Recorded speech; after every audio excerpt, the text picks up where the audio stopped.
Welcome in, everybody. It's time for the Ruler of the Heavens Dev Insight Show. We've got devs, and they've got insight for you. Again, shout-outs to Isaiah for the great copy work there. Speaking of the devs, we've got them here joining us on the set. We've got Pon, Clumsy, and AJ here with us today. Guys, if you haven't seen the show before, you've been missing out, number one. But basically what we do is we go back and look at a lot of the old balance changes that we made and see how they impacted the gods, not only in win rate, but in popularity as well, basically how often you see them. And that's basically all the show is. So you get an insight on what the devs are thinking. But before we get into that, I want to talk about what's coming up on the schedule. And guys, I can't believe it, but already mid-season is the next patch. So as always, mid-season, I imagine will be pretty big. Yeah, it should be a pretty interesting patch. We'll go over kind of what we have in there, but mid-season always comes with a lot of interesting shakes-ups for the game. So we'll see. Most importantly, we're going to be doing some pretty big adjustments to a few gods. We're trying to be very careful with anything we would call a god rework. Yeah, we know that our player base really appreciates the characters in their current form. We try not to change them too much, but we are looking at a few for heavier adjustments than you would normally get. Starting with Nike. Ooh. Yeah, already talking about that. I know that's been a talk in the community for a little while now, is that, you know, while she may be one of the most winningest gods in the game for a long time, you know, she could use a little more flair. So we are looking at redesigning ability 2, plan of action, to be a completely new ability. We're planning on the rest of her kit staying largely the same, along with this new ability. And of course, there'll be heavy adjustment across the kit to balance her out. We also plan on nerfing the passive. We've done some more research to find out that a lot of her win rate are artificially like coming from that, where people don't really feel it, but that passive is extremely potent. So we'll probably be toning that down yet again. Seems to make some sense. So you can bet that Nike going to get some big changes in the midseason. I've also got on the list here that Thor and Scotty will be receiving some midseason changes. Thor is getting some additions, and they're not just buffs, but they're a flair, right? They're a little bit more of his theming. So I guess we could say you're going to see a lot more thunder from the God of Thunder. Ooh, I like the sound Man, of that. these are fun to talk about already. Yeah. Yeah. Tease the That's community a little exciting. bit. And for Scotty, we're looking to tackle mostly quality of life. We're going to be adjusting some of just her control schemes to allow her to do things with her kit more intuitively. Okay. I've also got on the list here Thoth and Apollo getting some changes. Those a little bit different than that of Thor and Scotty. Yeah, Yeah. more in the heavy balance. Yeah, there's a couple of gods on midseason that kind of fall below those two last categories of like heavier balance, a little bit more tweaks, but not the general balance you'd see on a patch-to-patch basis. Right, possibly like a new component to the kit. Also Thoth and Apollo, just gods that seem to be underperforming, underrepresented in plays. So we're trying to find a way to spice them up yet balance them. Cool. Definitely something that I think a lot of those players will be looking forward to. Of course, that's not it. Those are just some of the gods that we're talking about changing for the midseason patch, so you can expect to see that in the next update show. There'll be many more alongside them. And then some big item changes as always, including a whole new item tree. Yeah, this is exciting. We are investigating a whole new item tree, so it won't exist on any of the current ones. It's trying to fit the same kind of role Masks did, where they kind of allowed you to kind of shift your class identity. This is more about like identifying with what your class does and then amplifying that more. I don't want to get too much into specifics of it, but it's interesting. It's a unique kind of way that we're doing items as a whole. None of the other items in the game work the same way they do. Sure. And I'm kind of excited to see what people do with them. Yeah, absolutely. New items, new passive, completely new type of passive style that gives you a little bit more agency, we think, over an item passive. And we're trying to essentially design one. They're all in the same tree, but they're going to be for all different classes. So you'll be able to actually branch out into like the physical or magical or tanky version all within the same tree. Awesome. It sounds like a lot of fun, and ultimately that's what we're aiming for here is a lot of fun. A little bit, one note, less map changes than usual for mid-season is something that we've got here. Why is that? So we've just structured this year a little differently. We've changed our schedule a little bit, and we had an update a few patches ago where we did a lot of heavy balance on the maps all across the game, and we're still pretty happy with the results in that in most cases. So since you normally see all that on mid-season, that all kind of shifted already happened. So you won't see that in mid-season. Okay. And that is intended, and we're pretty happy with the current state. We'll still be looking at Conquest, especially SPL, things like that, very specific high-level play. Yeah. We'll be looking at a few things maybe, but we're still testing those things out right now. But they're not going to be as impactful changes as you might see in a new season patch. Okay, fair enough. And then also a lot of quality of life changes that I think a lot of players are going to be pretty excited about. Specifically, some ranked players that should be pretty excited. Yeah. Have you wanted to ban a few more gods than you've been able to? Yeah, that sounds kind of nice. I could get down with that. Yeah, so that's happening mid-season. We're not only getting more bans, but one of the other things that we're trying to do is make sure that players, when they get into the lobby, it goes a bit faster. Because right now it can take about 10 minutes if everyone goes to max time on everything. We're shortening it drastically. So there'll be not only will you have more ban opportunities, but the overall phase will be significantly shorter. Cool. More bans. Players asked for it. It's coming. Yep. Getting delivered. Next update, more bans. Hey, that's what you come to the Dev Insight show for, is the quick little preview. One additional ban per team at the beginning of the ban phases. Yes. So the first phase will be one additional one. So you had 2 before, now you have 3. Okay. All right, so now all the, if you really don't want to play against Alquang, for whatever reason, then you can make sure that you're not playing against Alquang. Certainly a lot of players looking forward to that. All right, that does it for what we can look forward to for midseason. Again, all that update stuff will be coming 2 weeks from now at the usual update show, so make sure you tune in for that. But right now, you're watching Dev Insight, and so let's get down to brass tacks, what you're here for. If you're new to Dev Insight, what we do is we look at Conquest only, high elo only, no mirror matches, anything like that, and we see how these gods have performed before their changes and then after their changes. And before we get into some of the actual changes that have gone through, we did want to take a minute to touch on Olympian, just released the other day, but a lot of people very, very excited about him. Yeah, it's been a really exciting launch. I think the reception has been great as far as the god's uniqueness and identity and style. Yeah. We don't have any balance data yet. We have a little bit, but it's one been day. like a day, yeah. One day Yeah. of data is generally a little sketchy. But yeah, we see a lot of feedback on Twitter and on social media in general. A lot of people kind of, they think he's really strong. They obviously have the potential for that ultimate to do just some ridiculous stuff. Oh, yeah. But he's got a little bit of a ramp up time. He does not excel in the early and mid game. And we're seeing a lot of different people think that, he may be too strong, a little bit too weak. But that's kind of generally the 1 day stats from people. So we're going to give him some more time and see what people think. I'm really excited. Based on the data we can see so far, he seems to be underpowered compared to some newer launches. Yeah. But HORUS and SET were in a similar way, and we're going to talk about them next, and that still was very positive feedback for the entire game. And I think the fact that these gods are launching in this closer to balanced state, I think is really great, and I think that's big props to Pawn and Clumsy and just how hard they've been working on these new gods. Absolutely. I mean, the new god releases have been so much fun. Everyone's been talking about how great they are. So and Olympian certainly no exception. HORUS and SET, as you mentioned, AJ, still kind of keeping our eye on them, but don't have a specific big bullet point for them here in today's So we're show. not going to go into their detailed data yet because they haven't really had any meaningful buffs or nerfs. They've kind of had some quality of life adjustments, some bug fixes. We are comfortable in telling the community that both of the gods are still relatively on the lower end of the win percentage metrics. They are quite popular, Sure. but they're on the lower end. Players are still experimenting what their best comps are, what their best identities, what their best roles are. We've seen some pro We've seen play. that exactly what I was Yeah. going to say. We've Yeah. seen the SPL a few times, to varying degrees of success, but people are playing them in unique roles, and it's pretty interesting. So Yeah. it's likely those gods will get some buffs upcoming. I don't believe we have any for mid-season planned right now, but we've been discussing a few. Yeah. So possibly one of them might sneak into mid-season or the update afterwards, but we wanted to make sure we gave the community enough time to learn them and apply them and counter them before we went and reacted quickly to buffs or nerfs. And I think that has been something we've been doing for a few gods now, and I think the community's been really appreciative of it, so we want to keep doing that. Excellent. All right, let's get it started then with some of the changes that we've made.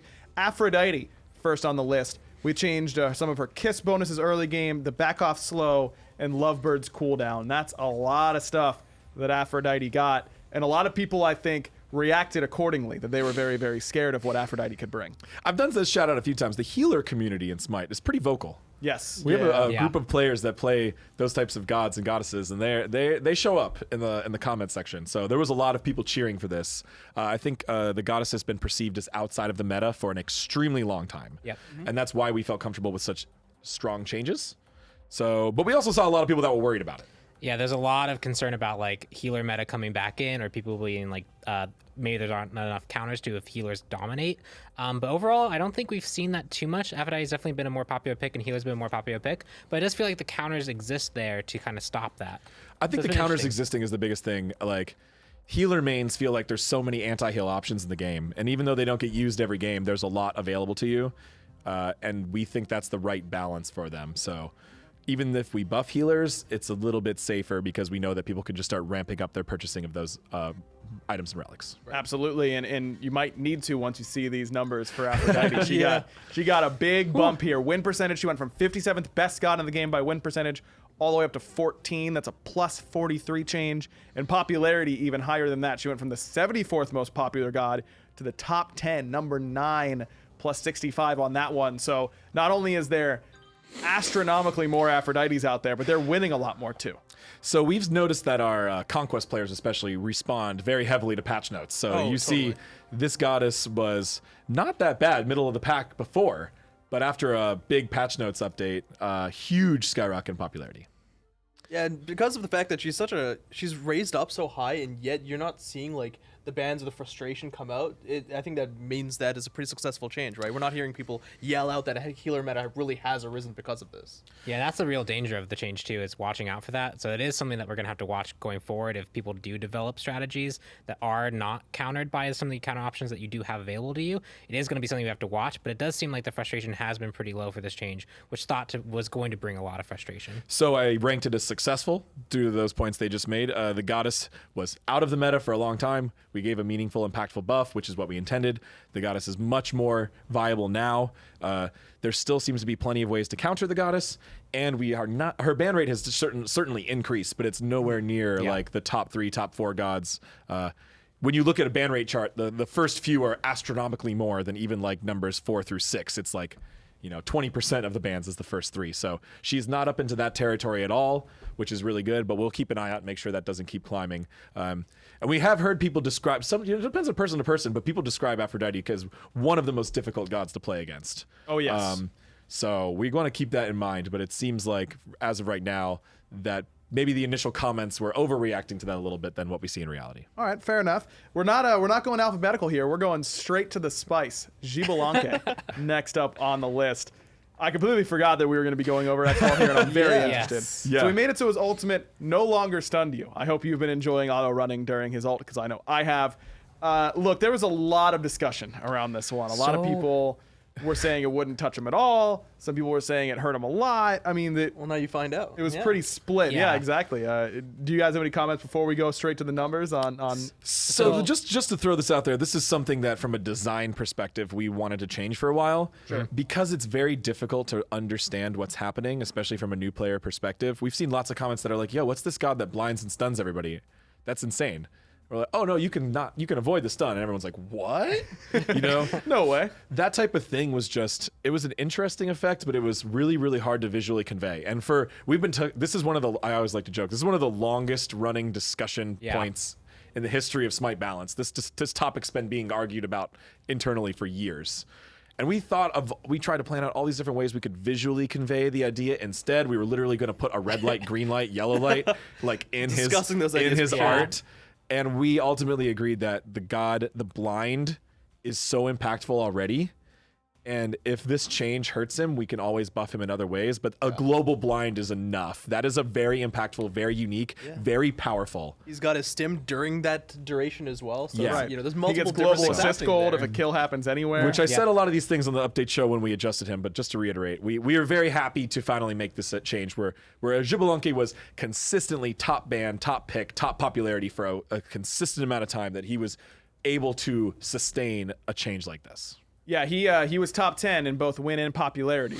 I say was, because he is no longer. His win percentage went from 9 to 50, so down about half the cast there is where he sits now, minus 41. Popularity, he was the 5th most popular, now down to 41, so a minus 36 there. So the camp that said this was going to hurt him a lot was ultimately correct. This did make a big change in not only his win percentage, but his popularity as well. I think it even made a bigger change than we might have anticipated. Yeah, I know. I was thinking that, like, when we were discussing it, like at the high level, there's opportunity cost of I have to burn my ability to move really early because if a Kraken appears underneath me, I now can't use that movement ability because I'll get stunned. Right. So I figured it'd be more high level application where this really addressed him. But I think people are getting stunned more than they'd like to admit for Yes. this level of change. I mean, Yeah. just seeing it in my games anecdotally, I definitely saw a couple people being stunned at least once per game. Yeah. Let's put it nicely. You're not going to call out any names there, or what? No, I mean, All right, fair enough. wink, wink, looking So- at you. What's up? Oh, Not me. he did fall pretty far. Yeah. He's definitely not out of it. He's still right in the middle of the pack of gods, which is balanced by most people's definition. Sure. We're going to keep an eye on him. We might need to see some buffs in his lane clear or his damage or mana cost or some of the other things that he struggles in now that this change affected him. But we're not planning on overreacting right away. Going to let him settle out for a little while. And we can just be happy knowing that we implemented something that we think has better feedback. So I marked this change also as successful, mostly because of just how absolutely top of the top he was. Yeah. Top 10 picks, top 10 bans, top 10 win rate. And we'd Being wanted played to the do this. SPL all the We'd time, wanted yeah. to do this for a really long time. So I think it's a big improvement to the game as a whole. Yeah, I mean, as a non-dev perspective, to think of an alt that's so good, as you highlighted, it still has all these things that are really good about it. And then if you take one component away, it moves him that much. It just kind of goes to show how unhealthy that ultimate very was volatile. in the first place. So Yeah, certainly good can point. kind of adjust him as necessary from here. All right, King Arthur. Does anyone want this? I mean, no one ever wants to talk about King Arthur balance, so I guess we'll go over it anyways. I've been having to comment a lot on King Arthur balance lately. I bet. All right, we reduced the energy gain from his passive and got a better visual warning on his ultimate readiness. Look, King Arthur still gets comments all the time, everywhere. Reddit, Twitter, streams, whatever, about solo laners going up against King Arthur all the time. Do you think that these changes helped that perception in any way? So King Arthur is in the lower end of win rates. We saw that in the previous Dev Insight show. And we agreed to nerf him again anyway. And that's because we understand that high skill cap characters just need to be balanced in this way. And that's totally okay. So we tackle, in these scenarios when they're already at the low end, we're still going to nerf. We really try to focus on very specific frustration cases. And the frustration case on this one was... his ultimate. The cooldown on his ultimate, how often he can use it. When you're in lane and you hear that line 3 times in a minute, you're going to be frustrated. Well, you just have to know that you get to, like, you're getting slash for Avalon, for Camelot. Like, there's a lot that you have to know that you're, like, fighting for on the line. And so I kind of appreciated it personally. Yeah, so our changes were very much focused around not only reducing the frequency of that, especially in Conquest, where in, like, Arena, you don't get into the same slap fights that you do in solo lane, where you're constantly in combat. You have, like, a big fight, and then you kind of disengage, and then you have a big fight again. This lowers how often this can happen, especially in Conquest. And it also gives way better feedback to your opponent to know that he could run up to me and actually use his ultimate, or he's getting close because I see the sword slightly glowing. And so those targeted things really do help against player frustration in regards to just dealing with that ultimate ability. Sure. Yeah, I think the visual clarity has been a big, thing that helps me play against King Arthur for sure personally. His win percentage, as you mentioned, already very, very low. He was 92nd most winningest god in the game before this. Dropped down to 98, so a -6 there. Popularity did go up, but stays about the same. He was the 14th most popular, up to 11. Is that kind of in the acceptable patch-to-patch range? New skin, too, so some people stop playing him, some people pick to play him. So, yeah, that's pretty much a standard deviation. That's not much of a change. But as you can see now, there's only, 3 or 4 gods in the game that are lower win rate than him. So he is on the lower end, although he feels really impactful, and that's what we're going to keep focusing on. I put this as a small success just because we are clearly still getting lots of comments that he's OP. He's still top ban, still top pick. But we're starting to see the discussion in the community actually be split. So when someone makes a big post about how OP Arthur is, we see a lot of people commenting, well, he's been nerfed so many times. Are you sure you're doing these types of strategies? Here are some tips to play against him. Like, he's not as strong as he used to be for sure. Definitely. We know for a fact. A lot of things that people like to say is that our nerfs have not been impactful to him, and that is just absolutely clearly false. Sure. Yeah.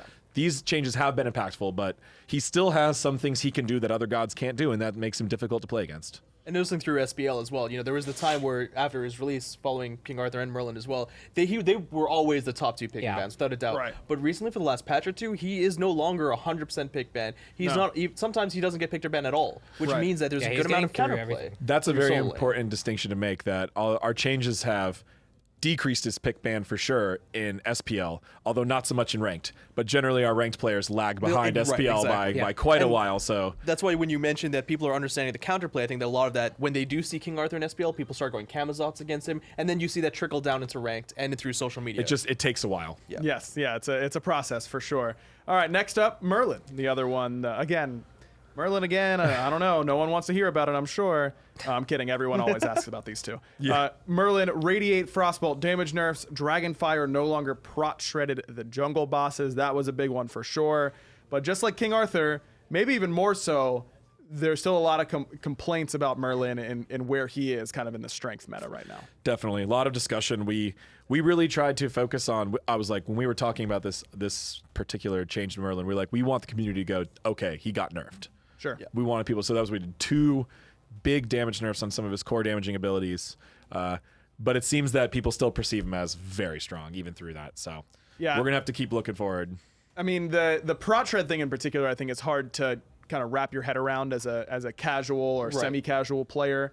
But that felt like an incredibly impactful change for me, and the numbers kind of bear that out. His win percentage went from 13th best to 38th best, so a -25 change, about a quarter of the cast. And then popularity, he went from the 12th most popular down to 22nd, so a -10 change there. So these changes absolutely impacted him fairly heavily, but still good. Yeah, being a top 40 god is still arguably OP, depending on things like skill cap and unique applications of their abilities, things like that.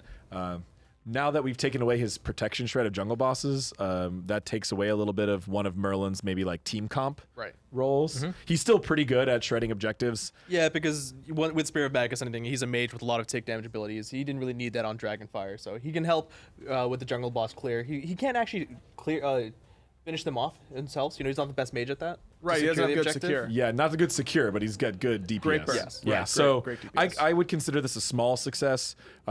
We made a pretty impactful nerf. I think people are feeling it, even if they aren't commenting on that. But we do probably still need to go a little further. And we do plan to nerf him in mid-season. Yeah, there you go. So All right, so that's Merlin. You can expect another nerf for him, but not as potent as he once was.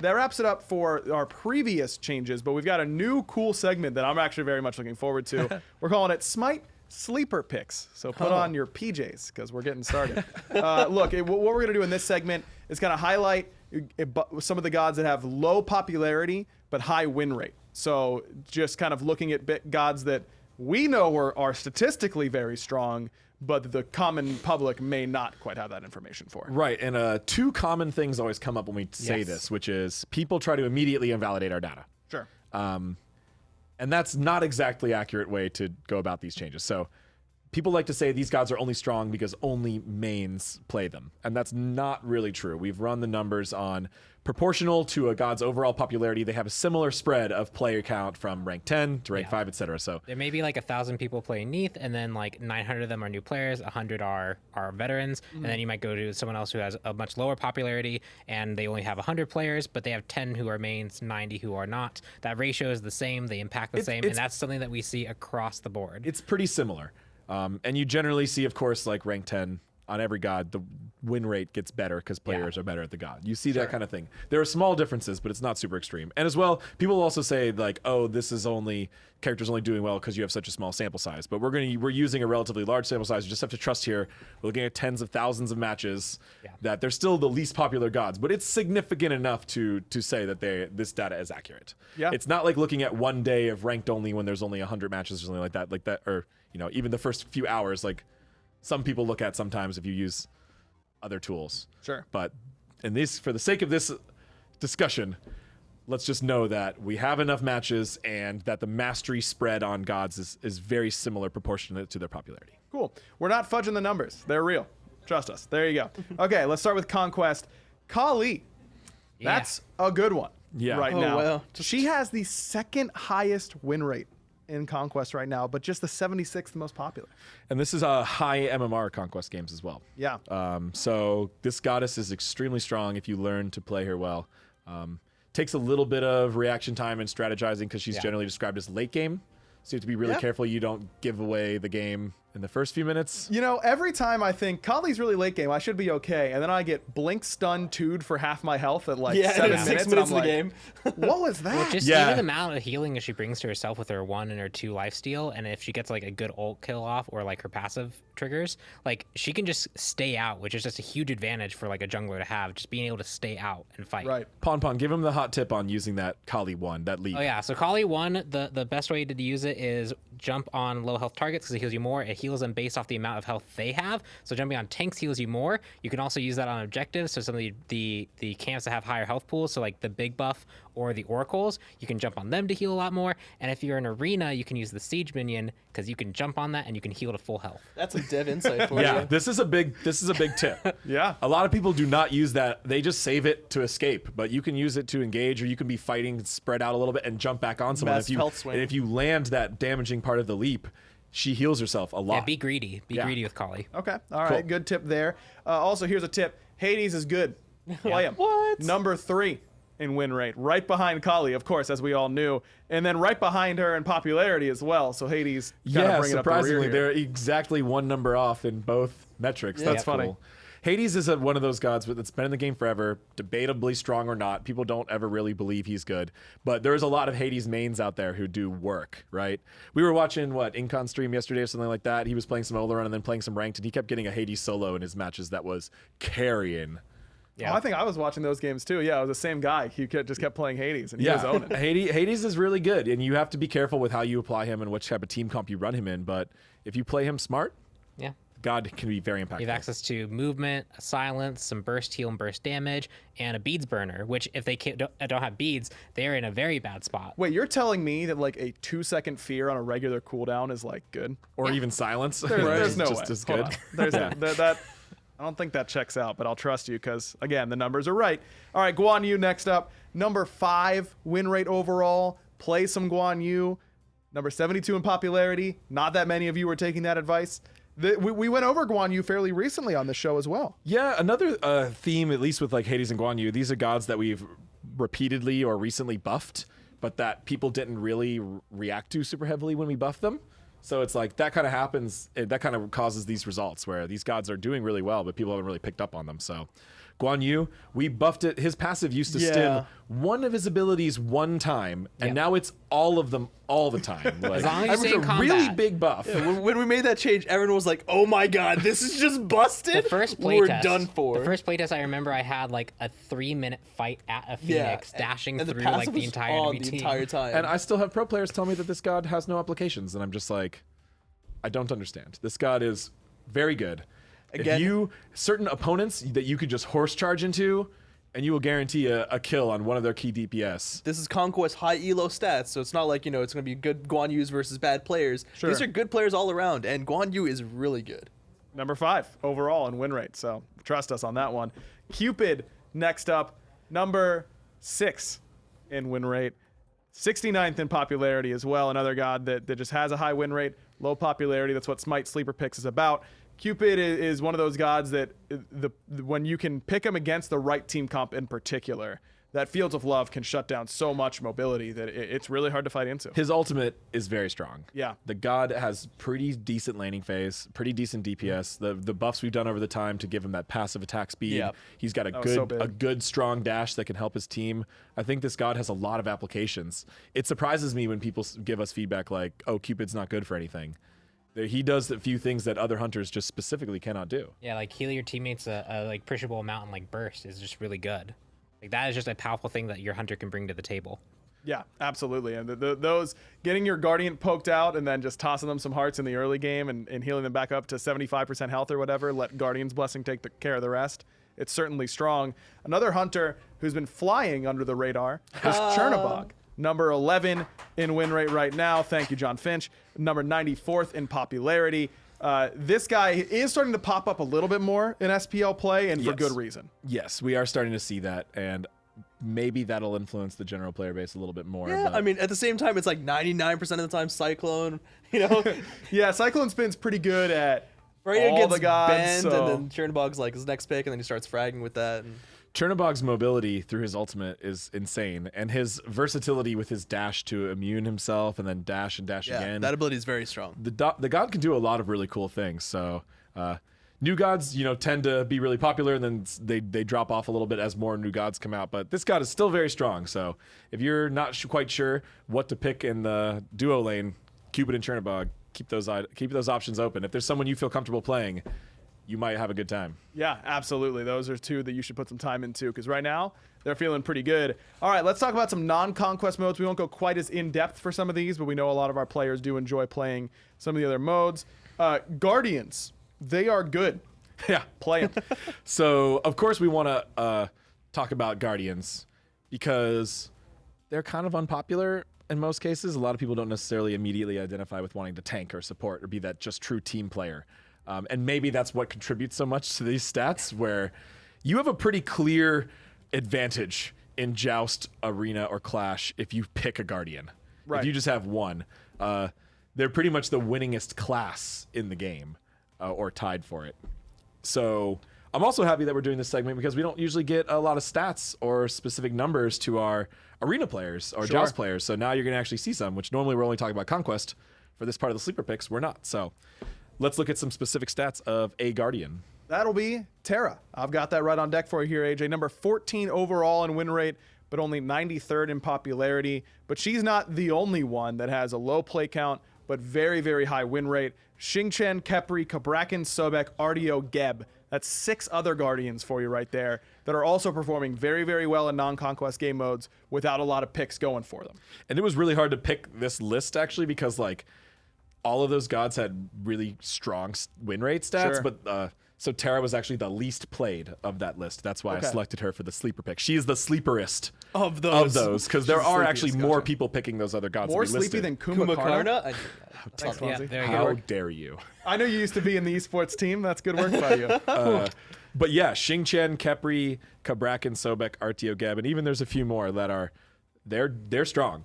And you'll be helping out your team in more ways than one if you go ahead and pick those, especially in Arena. You definitely feel when they're missing if you're playing like arena game and no one picked a tank because everyone wants to be the mage and hunter. You feel when you don't have that tank, when the Bacchus is flopping on you and like the Terra's ulted you guys and you just all die immediately. So I believe in our non-conquest game modes, mages and assassins are the most popular and also the least winningest. Yeah, as the classes go. That's true. What a coincidence. Or is it? All right, we've got some assassins here on the list, though, as sleeper picks, so there are some good ones right now in non-conquest game modes.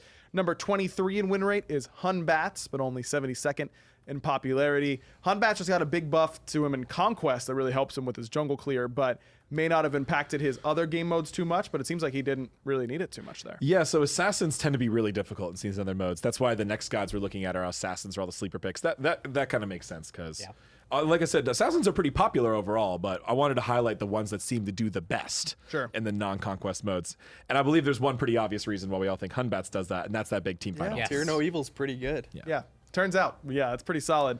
Kali was really good in Conquest, also pretty darn good in non-conquest right now. Number 17 in win rate, but again, near 100 in popularity, number 97 overall. So Kali's just outright good right now. This one is contrasting Hunbats because Kali doesn't have a real big thing to CC multiple targets in a team fight, right? So, but you can be successful with an assassin in more than one way in other game modes, which is, I think, really strong reinforcement data to get for just the design and health of the game, which is great. Sure. As well as just the idea that this goddess just seems to be really, really crazy good, but enough people just aren't playing her for one reason or another. Look, your targets are always in front of you in arena. They're always just right there. Just go kill them. Just go get them. They're never like in another lane by accident or something like that. They're right there. And in Joust and Clash and stuff, you can do such crazy tower dives with her and stuff like that, pick people off. You can do some really cool stuff. So, check her out if you're an assassin player and you like to play these other modes. Just give it a shot. I think you'll after a few games you'll be feeling good.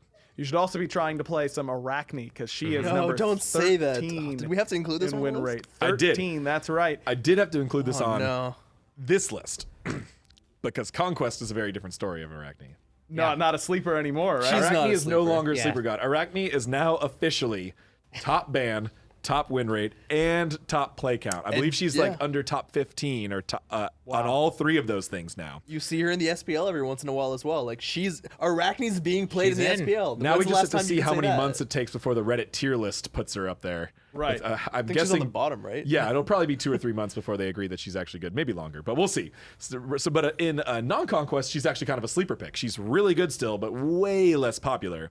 The conquest team is catching on. She's gotten way more play count, but not so much in arena, Joust, Clash. But I have seen some crazy good Arachnes in those modes in my personal games, and here's the stats that back that up.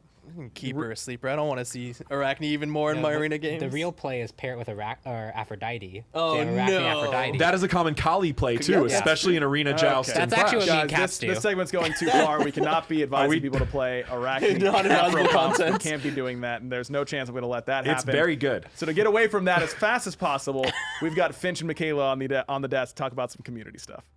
Dude, I always knew he couldn't trust Pawn, Aphrodite, and Kali. He doesn't want anybody to have any fun. But thank you, Aggro, for throwing it over here. My name is, of course, Finch. We're going to be talking about the community this time, giving a little bit of love that way. And to help join me for that, I do have Michaela here, Titan Cupcake. Happy to have you with me. How you doing today? I'm doing pretty good. Thanks for having me. Okay, yeah, I'm happy to have you here. I know there's some stuff you wanted to go over with first. Looks like the first thing first, Party Up Weekend coming up this weekend, right? So Exciting. this weekend, we'll have a Party Up Weekend. You'll be earning 2 times favor, worshippers, and XP while you are in a party. That's right, yeah. To try and keep Aggro's dad puns going, do your friends a favor, get them to play Smite. They'll end up worshiping you for it because they'll end up making all this extra 2-time stuff, and then you'll feel like the expert because of the XP there. So gosh. I completed that for you, Aggro. I don't know. That was in your honor, I suppose. That was awful. Great. You can say awful. It's allowed. That was great. I did also notice the last time I logged on that there were some community cutesy avatars in there. Yes. I did notice that, and I thought they were actually pretty good, if I'm not going to lie. I thought they were really good. Amazing. I'm so glad that this has come together so well. So that if you've noticed in-game, if you've had cutesy avatar chest that you couldn't open, we've added 4 new cutesy avatars to the chest. These 4 avatars were community submissions, and those submissions are still open. We have a blog post about it as well if you want to check it out and submit your own art. But we've got the fan art Isis, which is by Sheep Hero on the bottom left. The top left is fan art Foxy, and I'm not sure if I'm going to pronounce this correctly, but I think it's Ruviel. That sounds right to me. Also, my favorite one, by the way. So good job, Ruviel. I really like really? it. It's really good. My favorite changes like every day. Yorm was my favorite for a while, and Fox. Like, I just go back and forth. Fan art Yorm is Glass Farah, and fan art Loki is W. Griffin. That's right. So great job to those that didn't. Like you said, that is still ongoing. It so, is. Yeah, and we're hoping to add like 2 to 3 or 4 every update, so be on the lookout for more coming. That's pretty cool. Yep. Well, that is one way to spotlight some of the community artists, but it looks like we have a specific community spotlight for them. Yes. So talk to you a little bit about this then. Sure. So we were just looking through some art that we found that people have been submitting on Facebook, Twitter, Instagram, Reddit, all over the place, and we picked a couple to show y'all today. Okay. Looks like some cosplayers. Is that what it is? Yeah. We've got all kinds of different things. We love it then. Great. Yes. Well, this first one here then, I'm going to try my best. That's XBALANQUE. How do I say this person's name? Do you know? It's either XBALANQUE or XBALANQUE. Either way, nice work here. Clearly on the Ao Kuang, and I'm loving it. Yes, this one, I found it on Reddit, and the artist, I think, got frustrated towards the end because they said it was crappy, which is not true. Look at this. It's amazing. You're your own worst critic. You know, that's This is something that I wish we had, like, a SMITE coloring book. Like, this really would cool. be amazing. Like, you know those adult coloring books that were trending about? Sure, adult, yeah. But I love it. I think it's amazing. It'd be fun to print it out, color it up, and... You know what? Maybe y'all should do that and then post it so that the artist can see that, Just we came love up with an idea right there. Look at that. Still at work, even when she's here on the desk, also working. Doing 2 times the work, 2 times the favor, all that stuff. 2 times the pay? Well, I'm not in charge of that. Let's go to this next one here. We're going to try one more time. Sorry again in advance for getting these names wrong. I'm going to try Selke cosplay. Ooh, earlier you tried to call it Kelke. Kelke? All right. Kelke, well, I can't Selke. decide. Well, either way, it's awesome. Let's pronounce it that way. Clearly some Bastet going on here, looking real good. Yes, I just think it's amazing. So this is a cosplayer. I found this on Facebook. But yeah, they do all kinds of different cosplays if you want to find them. It's Kelke, starts with a C. But yeah, it's just amazing. You can tell all the craft that went into it. So much creativity. Even got the little feeties right. I think it's beautiful. I do think this is really, really good. And like you said, even the background looks very appropriate for this. I imagine that some work went into it, but very, very impressive what we're able to see there too. I wonder how many hours went into it. I mean, a lot. I imagine. Yeah. I don't know if you were teeing me up for something. Oh, because no. I failed miserably on it. But if you were, I'm sorry. I'm just talking. Yeah. Nothing wrong I'm just with that. chit-chatting with you. Well, we have another cosplay to take a look at here. Vricola cosplay is what this looks like here to me. Yes, and if you guys, yeah. So this is a beautiful Anubis that was created, and this person they wore it to a convention and got to wear it around.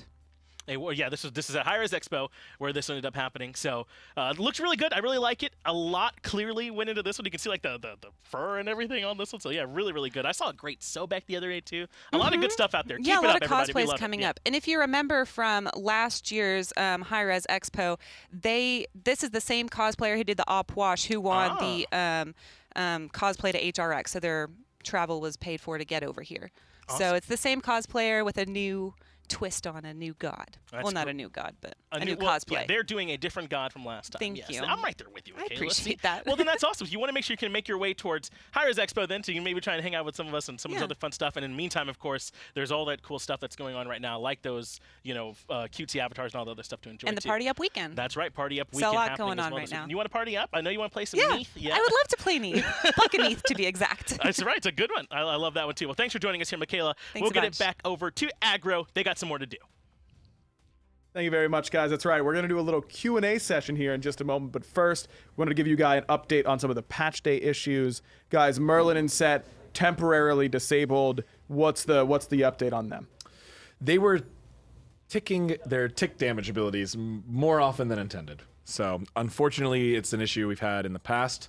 We were attempting to fix it. This actually was a result of an attempted fix. Right. We have identified it very clearly, though. That's the good news. So we feel really bad about having to disable these gods. But the good news is we have a 100% repro case for it. We are already looking into fixes. We have a fix in development. We're trying to find the best way to release a fix live. We have to look at a couple different ways to release things live. It's more difficult to release full builds as opposed to partial builds and things like that. So that is being evaluated, and we are looking to releasing a hotfix pretty soon. Any more detail either one of you have to share about that particular issue? Not particularly. I think they're still working on the fix. They've had some multiple fixes that fix partial cases, but I don't think they have the full fix yet. Yeah. So fix coming soon for the extra ticks. Gotcha. It used to be infinite ticks, so at least we got past Yeah, that. we had a safety net so that the infinite ticks, specifically with Merlin's Blizzard as well, that was locked away. We haven't even had reports for that for a little while, but Right. We solved that issue a while ago. Now the more specific issue was they were just ticking the rest of the duration of the effect, even if you weren't in the area. That was still occurring, unfortunately. That is something we are still looking into. And Horus's Sandstorm and Merlin's Blizzard are a new type of tick rate device that or ability that both function very similarly to each other. So many people were only talking about Merlin yesterday and were surprised to hear about Sep. They do use the the same core tech. So Gotcha. when we fix one, we should have fixed both. And hopefully we'll be releasing a hotfix for that in the next few days. Beautiful. So just make sure you stay tuned to all of our social channels. We'll be updating you guys there as soon as we have a true update on that. Also, we have an Xbox delay update where Microsoft had an issue with their platform service yesterday that prevented the SMITE patch from being distributed to players. We were still able to perform our maintenance checks because the patch was sent to our selective retail kits. So that's just something that, working with publishers and that kind of stuff, it takes a little bit of time sometimes. We just want to make it clear to the community that this was completely outside our control. Yeah. There was nothing we could do to fix this except talk to Microsoft and help and get them to help us as quickly as possible. This was something on their end that occurred. So these types of things happen. We still apologize for it. We still did our best in the scenario to react as quickly as possible and communicate with these parties to get it solved. Sure. But this was something that was not actually a result of our patch process or our high-res process at all. Cool. All right. So again, apologies for that, but I'm glad we were able to work it out. All right. Question number 1. When will we get another hunter? So these first few questions are actually pretty big. Yeah. Spoilers. And we chose that on purpose because I wanted us to, as a design team, to talk about upcoming gods a little bit. Okay. So we're gonna tell you this is pretty big news. I'm pretty surprised here. Yeah, Pretty big what are we news for talking an about, AJ? Insight show. I'll say. Let me lead on this. You guys don't spoil too much, Yeah. okay? Do you know what's going on? 'Cause I don't So- know. I know Because a little bit AJ, of what's going on. AJ's allowed to say whatever he wants. AJ can you say know what I whatever. mean? I've cleared this already with Alex and Travis and the rest of the SMITE team. So we want to make it clear that from a design perspective, we were really pushing for Olarun to feel like the newest hunter. He was designed from the ground up, and we'll talk a little bit more about this in another question, to feel like a hunter. So people out there who are still spamming that every next god is going to be a hunter, you can go ahead and stop that because we have a hunter planned. It's not the next god. It's coming up soon in the next few gods. We don't want to tell you who it is or when it's going to be exactly. Sure.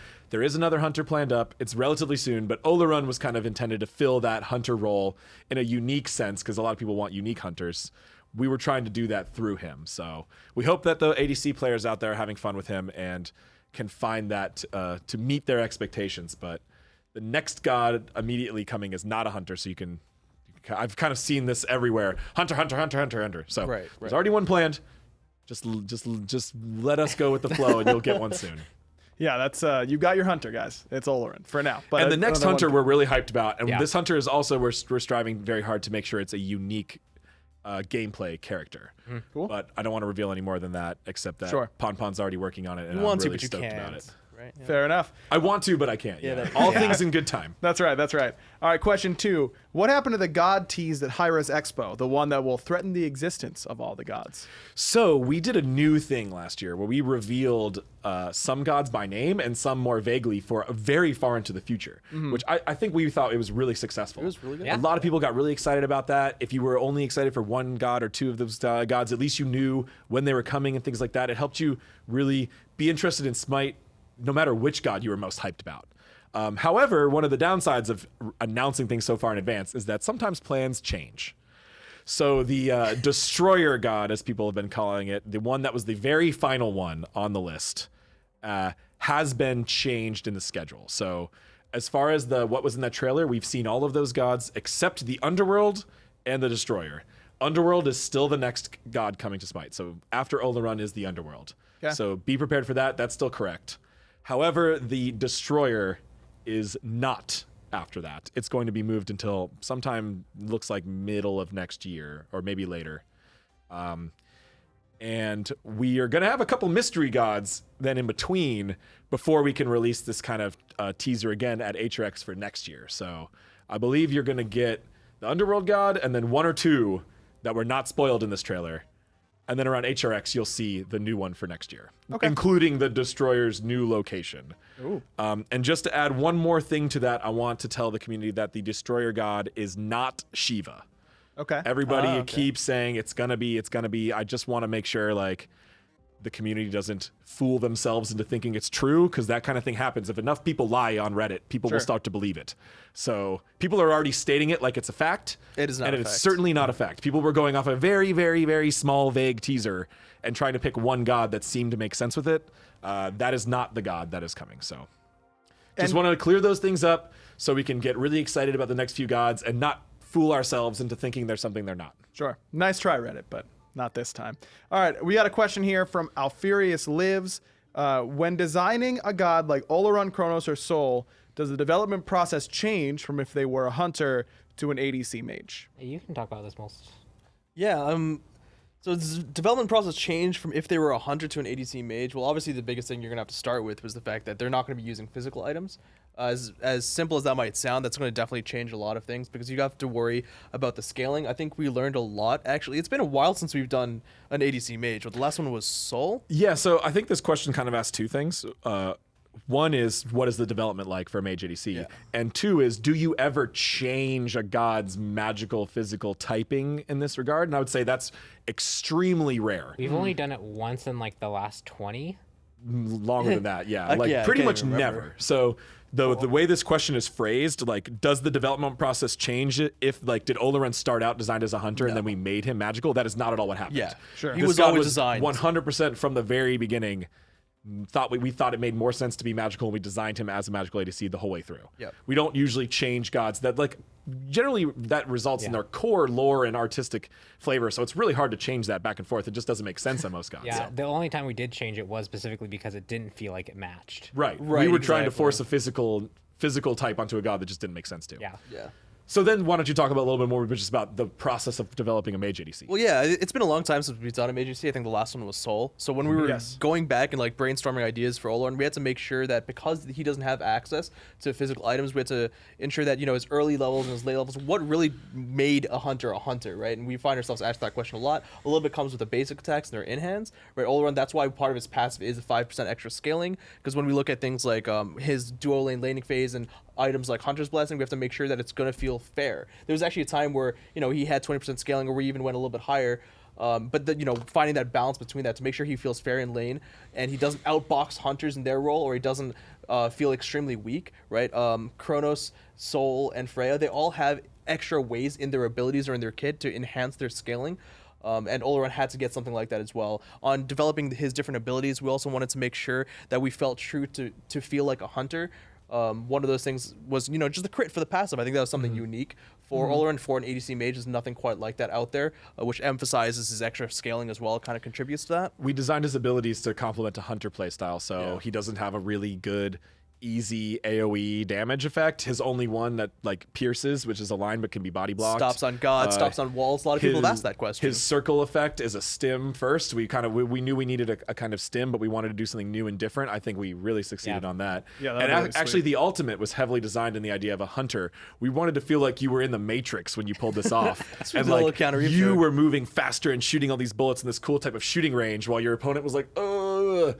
And like, that's why the ultimate is not a very normal mage ultimate at all. It does no damage. Like normally a mage ultimate needs a big AoE damage. He does not have that. Yeah, he lacks big AoE damage just in general. Once he gets a couple of rings online, or even just one ring, he has his attack speed from his 2. You can even overcap on attack speed when you're inside Sanctified Field as well. So you're really dishing out the damage. And one common thing that people have asked, because I was streaming just yesterday about Oleron, was that, you know, he doesn't really need to go that many rings. You can get away with Demonic Grip and just build full power to access your crit. And honestly, that doesn't mean he's not a doesn't feel like a hunter. That's okay. If you're going to be swinging with your basic attacks and you're still using that for the majority of your damage, it's totally fine to build more power because you're still using those projectiles every basic attack to do the majority of your damage. Sure. I mean, AMC does a lot of ability damage, and he's still a hunter. I mean, it doesn't mean that you can't have abilities that help you.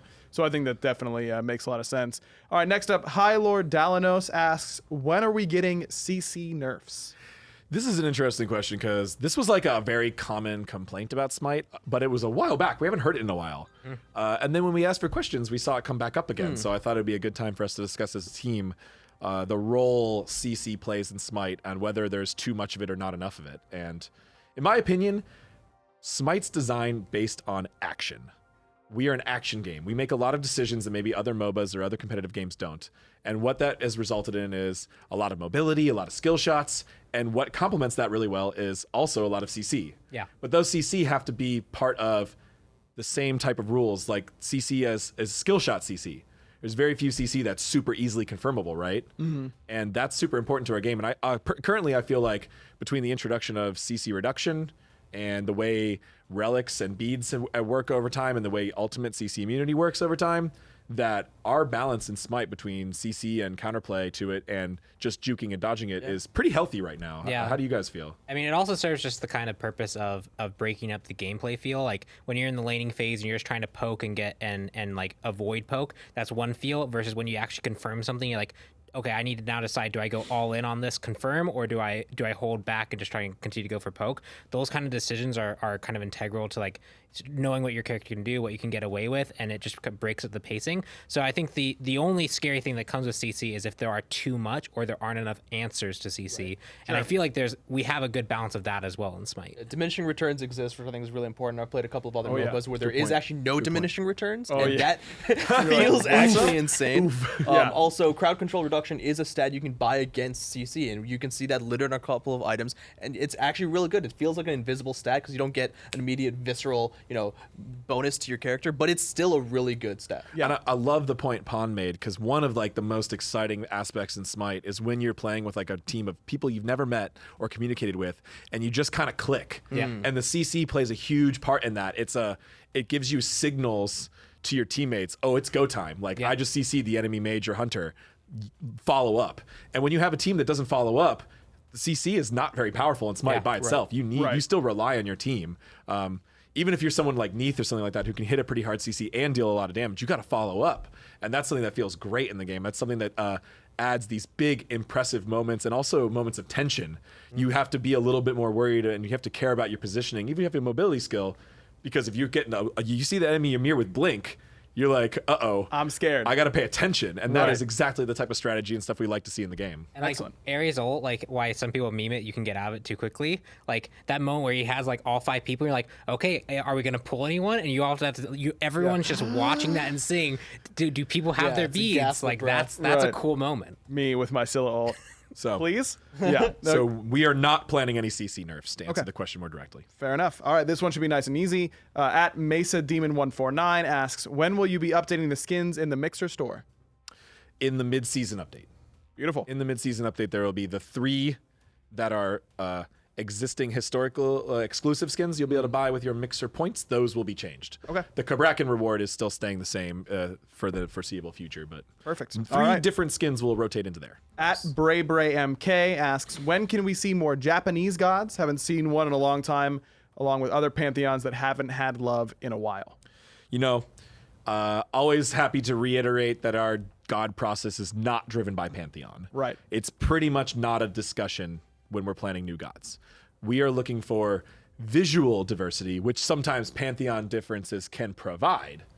But we are not saying to ourselves, oh, there's no Japanese gods. We really need to force one into the schedule. I just want to make that clear to the community again, because it comes up a lot. Right. However, there are at least one Japanese god planned for next year. So you will see them in a bit. Okay. But be patient. Not every pantheon can be getting gods all the time. We just want to make sure we get good cultural, visual, and gameplay diversity between our characters. That is our #1 priority. And Pantheon only really contributes to a small part of that. And it sometimes even like locks us. Like we probably wouldn't have done Baron Samdi or we wouldn't have done Olorun if we knew that we had to then schedule out a a whole bunch of additional slots where we have to get every single pantheon with every single class represented. I'm thinking about all the new pantheons we've added. We're not going to go back and to fill those out anymore. But we will go back to some of them. Yeah, we're but going to only because the character we want to do is very interesting in its own. It has never do they get a +1 because then we would finally get another voodoo god. That's not how we think. Sure. And just to reiterate to the community, if you want to pitch us characters, pick one, pick the best one, and make a cool point about how they could look or how they could play, and post that and get the community excited about, and that we will pay attention to, and that can help us put gods in the schedule. But if you just say we need a Celtic god because Celtic god, that's going to get ignored. Yeah, that's not a convincing argument. All right, guys, last one, and it's one that I know we could talk about for a long time. Unfortunately, we don't have a lot of time left on the clock here, so we got to keep it pretty short. But from @AnotherHumanity, what tips do you have for people looking to get into the gaming industry? I'll say just one thing, and that's go make games. Okay. Download Unreal Engine right now at home, or a Unity or Game Maker, any of those, and start making something. You will infinitely improve your chances of applications at any place if you've worked on a game. Bonus points if you can get other people to work on it with you. If you have an artist friend, it doesn't matter if you're good at it yet. Just start doing something. You have the power to do it right now from home. That's great. That's great advice. Yeah, Clumsy? I mean, that is by far the biggest one, being proactive. That's usually the one that whenever someone asks me. Another thing is, is also kind of understand which direction of the industry you want to get into. Because I've seen people ask me this question. I go like, okay, well, are you interested in animation? Are you interested in coding or design? And they go like, whoa, I don't know, actually. Because there's all these different facets of the gaming industry, and you should explore each one, see what you want to do, and then head towards that direction while still working on games and complementing the other facets of the industry. Mm-hmm. Yeah, definitely mirror those points. Generally fleshing out your portfolio by actually having experience, as well as just being involved in what you want to get involved with. Just saying you want to be in the game industry is one thing versus I want to do game animation, I want to do level design, I want to do programming. Right. I want to do prototype programming, like even a subset of that, right? Finding out what you want to do, focusing on that, getting involved in those communities so that you can kind of show that you have experience in those fields is really the biggest step. Yeah, I think those are great points. Being specific, certainly very helpful in that aspect. Specialize, make something. I think Pawn touched a little bit on networking. Just join a community. Get a group of people that enjoy working with you, that value your opinion, things like that. That's gonna help. That's how we found you guys, right? Yeah. Like, because we lack the traditional experience, but we came in because we were very involved in SMITE since the very early on. We were very active in the communities, very active in the pro scene. So that's kind of like our story. Right. Yeah, there's lots of different ways into the industry, and that's what's exciting about video games, right? Is that you can do a lot of different stuff to get it going. As for esports, make content. That's kind of the big thing. There's no substitute for experience, kind of like what AJ was saying. You can get a $20 webcam and make some content and that kind of stuff, and that'll go a long way to getting you comfortable in those sorts of roles. But be specific, I think, is certainly a big one. Guys, that does it for Dev Insight Show. Thanks so much for coming by, and thank you guys for watching at home. Hopefully you learned a thing or two and are going to play some of those sleeper picks coming up pretty soon. Kali, Hades, they're real good. You should be playing them for sure. We do have Esports Weekly. It's going to be just like short 10-minute breaks. You got a chance to go and write down some builds for Kali and that kind of stuff for your games later on tonight. But come right back here 10 minutes from now, Esports Weekly. We're going over every team that made it to the midseason invitational in week 13 and all that kind of good stuff. So thanks for watching, and we'll see you soon with Esports Weekly.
So you had me bite through the bullet.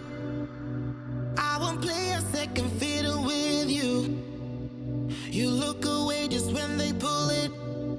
You gotta step up, yeah, you miss your cue. Ooh, your time is up now. I'm no fool. I know what you are up to. Keep things cool, but it won't help you this time. This time. This time. No, no. This time, yeah. This time, no, no.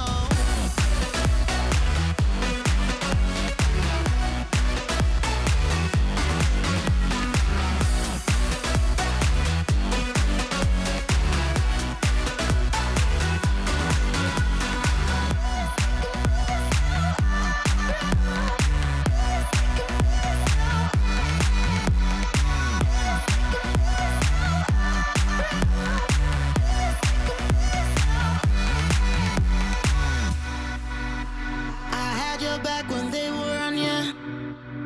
Wasn't easy, but I held your ground. Still I get nothing honest from ya. Excuse me, but I won't buy into your big lie. No need to bother me tonight. They shoot you down this time and I won't fight. I got my head held high. This time. This time, no, no. This time, yeah. This time, no, no.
Eres perfecta mujer, de la cabeza a los pies.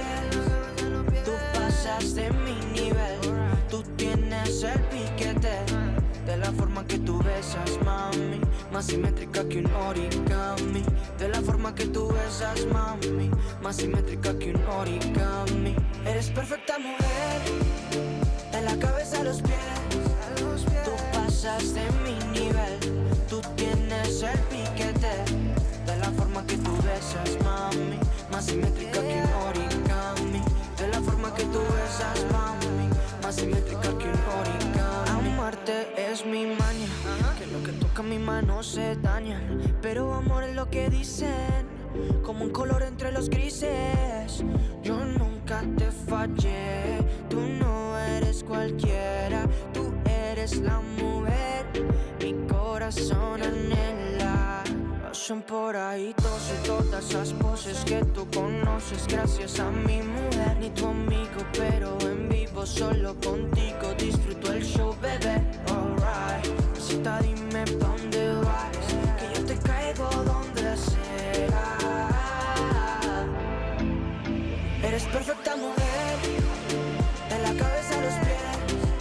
Tú pasas de mi nivel, tú tienes el piquete. De la forma que tú besas, mami, más simétrica que un origami. De la forma que tú besas, mami, más simétrica que un origami. Eres perfecta mujer, de la cabeza a los pies. Tú pasas de mi nivel, tú tienes el piquete. De la forma que tú besas, mami, más simétrica que un origami. De la forma que tú besas, mami, más simétrica que un origami. Somos Adán y Eva, y estoy listo pa' tu...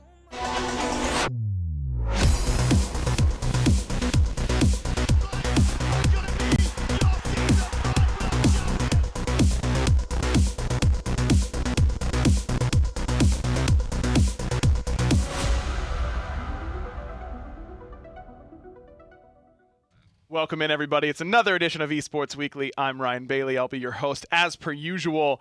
And this is a special episode. We're done with phase number 1, at least during the regular season. But of course, we've got Mid-Season Invitational looming. It's coming up very, very shortly. But we're not going to go over it quite yet. That's what next week's Esports Weekly is for. This week is going to be all about the big games, the turning points for all the teams in the first phase of the SPL, not just the teams that made it to the Mid-Season Invitational, the kind of defining moments of their phase 1. So everybody's coming on to talk about their teams, and we've got some specific sets that if you didn't catch them and you want to see kind of what defined the team throughout their first phase, this is the episode for you. So I think you're going to have a lot of fun on this one. But first, I kind of want to start with some of my biggest takeaways from what we've seen so far here in the first phase.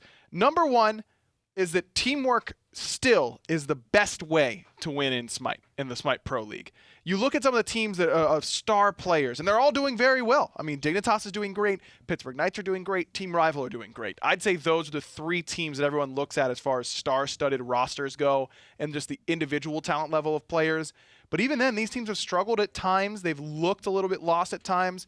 SK, some of the best teamwork whenever they're clicking on all cylinders, though it hasn't been quite working as well for them. When they look good, they look like some of the best. Same can be said for Renegades. And I think that teamwork is a thing that these players and these teams are going to continue to work on as we get into phase 2. The second thing that I learned is that winning in the SPL is really, really hard. And it's because teamwork's so important, but also because you have to do your job basically game in and game out. It is tough, man, with how few mistakes you can make in this season and still find wins. It's hard. Think of all the games that teams had big leads and threw away. United has one that I'm sure they want back. Splice had a couple in the early season they want back. It's hard. You got to stay clean from minute 1 till the very end, and sometimes that's not until minute 50 if you're really getting into some of those long games.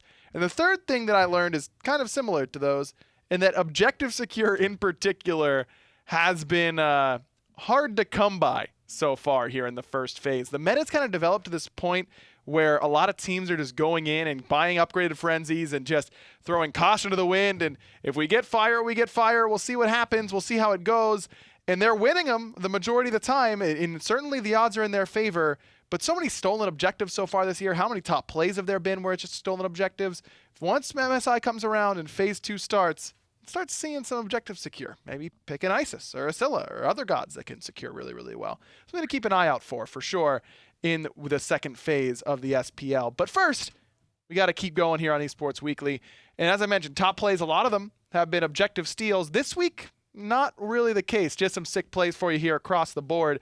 Overall, we're going to be going over all the first phase in totality. Those top plays coming up pretty shortly, but this is just week 13. And we're going to start it off with Bel Air on the Jormungandr. This play really just clumsy, I'm sure, somewhere smiling right after the Dev Insight show, because Jorm getting to do Jorm stuff with the World Serpent here. Poor Aqua and Andy, man. Just getting gobbled up. 3 hits, 2 kills for Bel Air. Well done on that Jormungandr. And an extra one for just for safety with Zapman there coming over the top.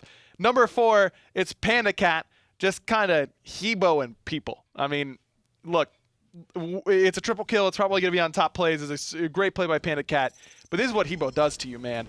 Yeah, see you later. You're dead. No chance for you to survive. Arkill steals his quadra kill, but we won't talk about it. Cherio, 1, 2. We'll see you later.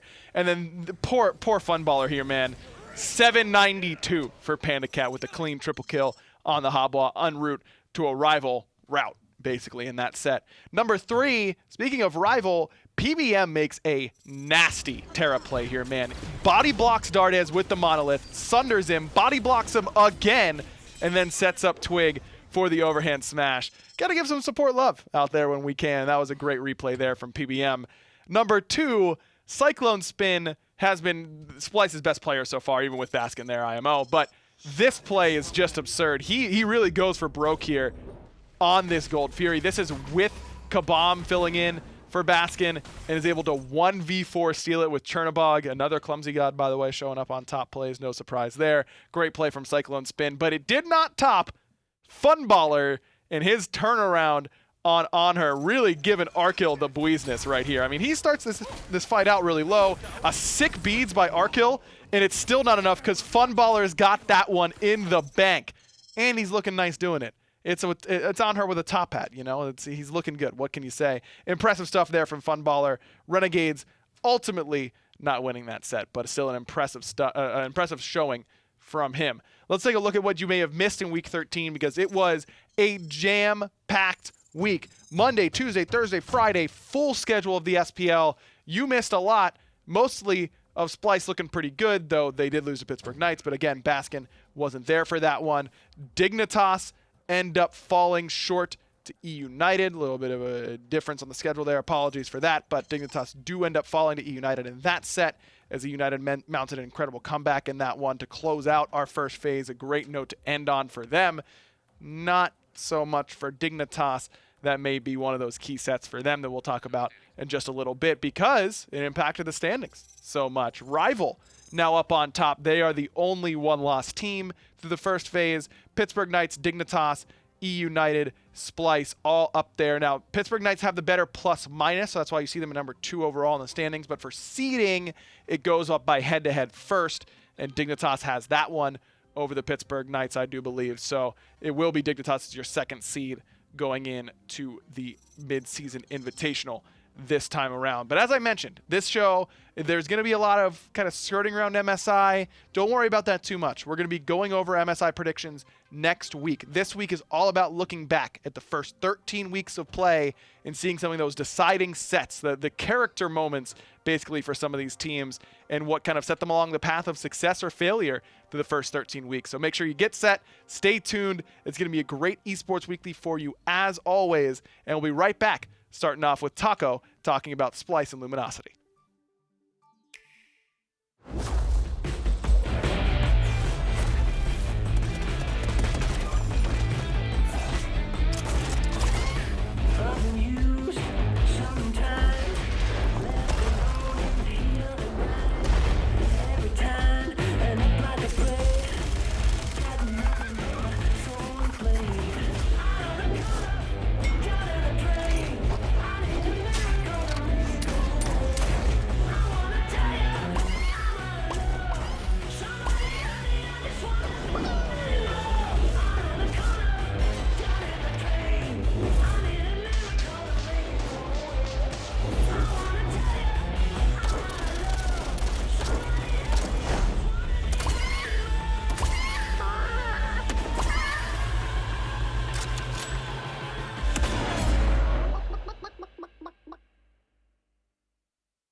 Welcome back, everybody. As I mentioned, Taco joining us here now on Esports Weekly. As we're doing this, we're going to be going for each correspondent team, both teams at the same time, just to make it nice and easy. And Taco, you've had kind of both ends of the spectrum so far this year. You've been covering Luminosity, and you've been covering Splice. Let's start with the bad news first, if you will.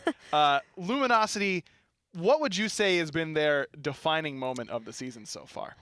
Probably the start, honestly, for this team. I know that when Season 6 first kicked off, Luminosity kind of came in hot. I mean, they were taking game ones off of some pretty reputable teams. Like Dignitas is probably going to be the first one that really comes to mind because it kind of set up, I think, Luminosity for this inevitable crumble in a sense, which I do feel a little bit bad about. But at the same time, I do think that there is clearly still some potential like lying inside of that LG roster. And I think that with time, they should be able to play catch up with the rest of the league. Yeah, I mean, towards the beginning of the year, as you mentioned, they were looking good. They were winning games early and looked like they were going to be one of those scrappy teams that was doing things kind of out of the ordinary, but just they were never capable of winning more than, one game in a single set throughout the entire first phase. Yeah, and it was typically game one that they would be able to. So it's evident that this team understands the early game and how to really abuse and exploit that. But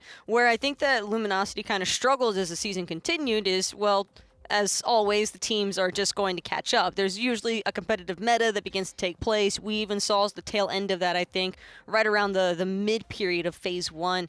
And with all the other teams kind of, doing their own homework and trying to make their own adjustments, I think that kind of threw Luminosity into a little bit of a tailspin where they weren't completely out of the picture just yet. I do feel as though all the other teams in the SPL still notice that Luminosity is a team that can take games and sets if you undermine them too much and don't respect the matchups entirely. But it's definitely going to be a rough journey, I think, from Luminosity from this point forward, because you can imagine the other teams are typically only going to get better, especially after some big LAN event like the Midseason Invitational. And on top of that, I think that Luminosity is also just trying to find their identity, especially with some of their more recent roster shakeups that have taken place. Yeah, I mean, when I was kind of looking through the tapes and trying to decide what I thought LG's most defining moment was, I do think their early set, maybe against Dignitas, was a big one where they take game one there and then ultimately crumble.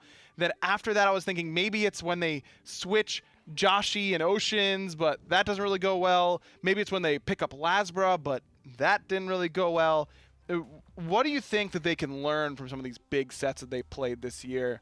Maybe against Trifecta to close out the phase. What do you think they can learn and take into Phase 2? Well, Joshi is definitely a power player. I think that Joshi is someone that this team should be looking to play off of or out of that dual lane more so, because whenever Joshi is ahead and doing incredibly well in matches, that's when we tend to see the most success there for Luminosity. And I think that maybe Joshi just being so far ahead of everybody else in the game could possibly contribute to Oceans over there in mid, to Lasbra over there in the jungle, maybe alleviating some of that pressure and focus from the mid lane so that it can spill a little bit more so into the side lanes. I think Xaylia made some really great adjustments even in that Trifecta set where it seemed as though he was getting a little bit more involved early on, looking for those rotations to try and help benefit the rest of the map and his team, of course. But I think that ultimately it's just going to take time, especially with Lasbra having gone from practicing for SPL mid lane position to now falling back, readjusting one more time to his natural jungle role.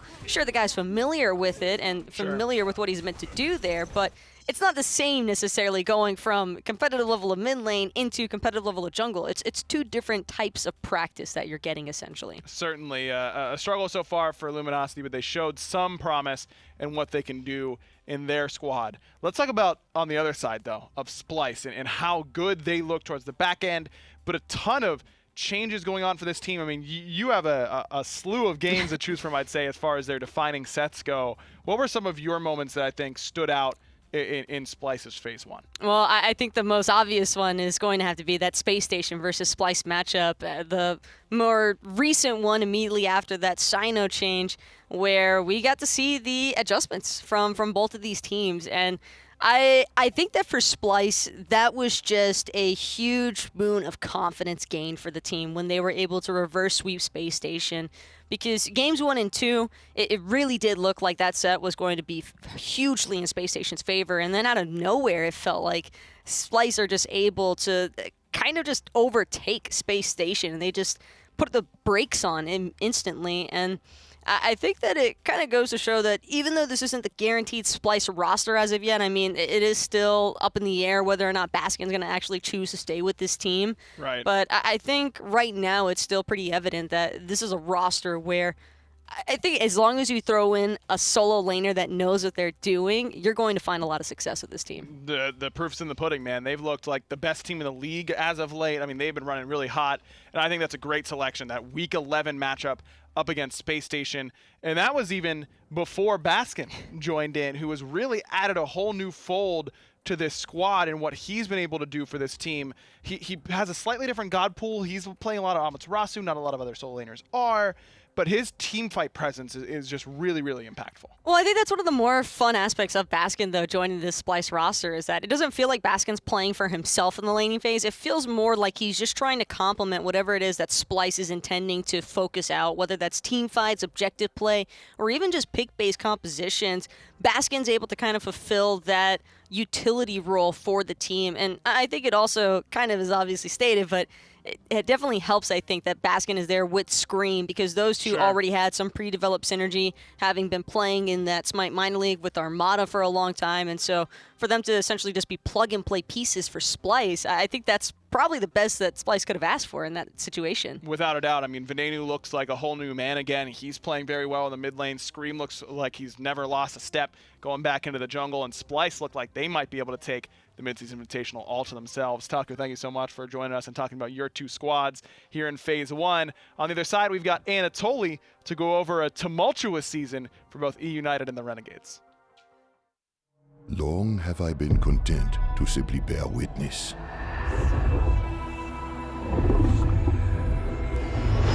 I am done watching.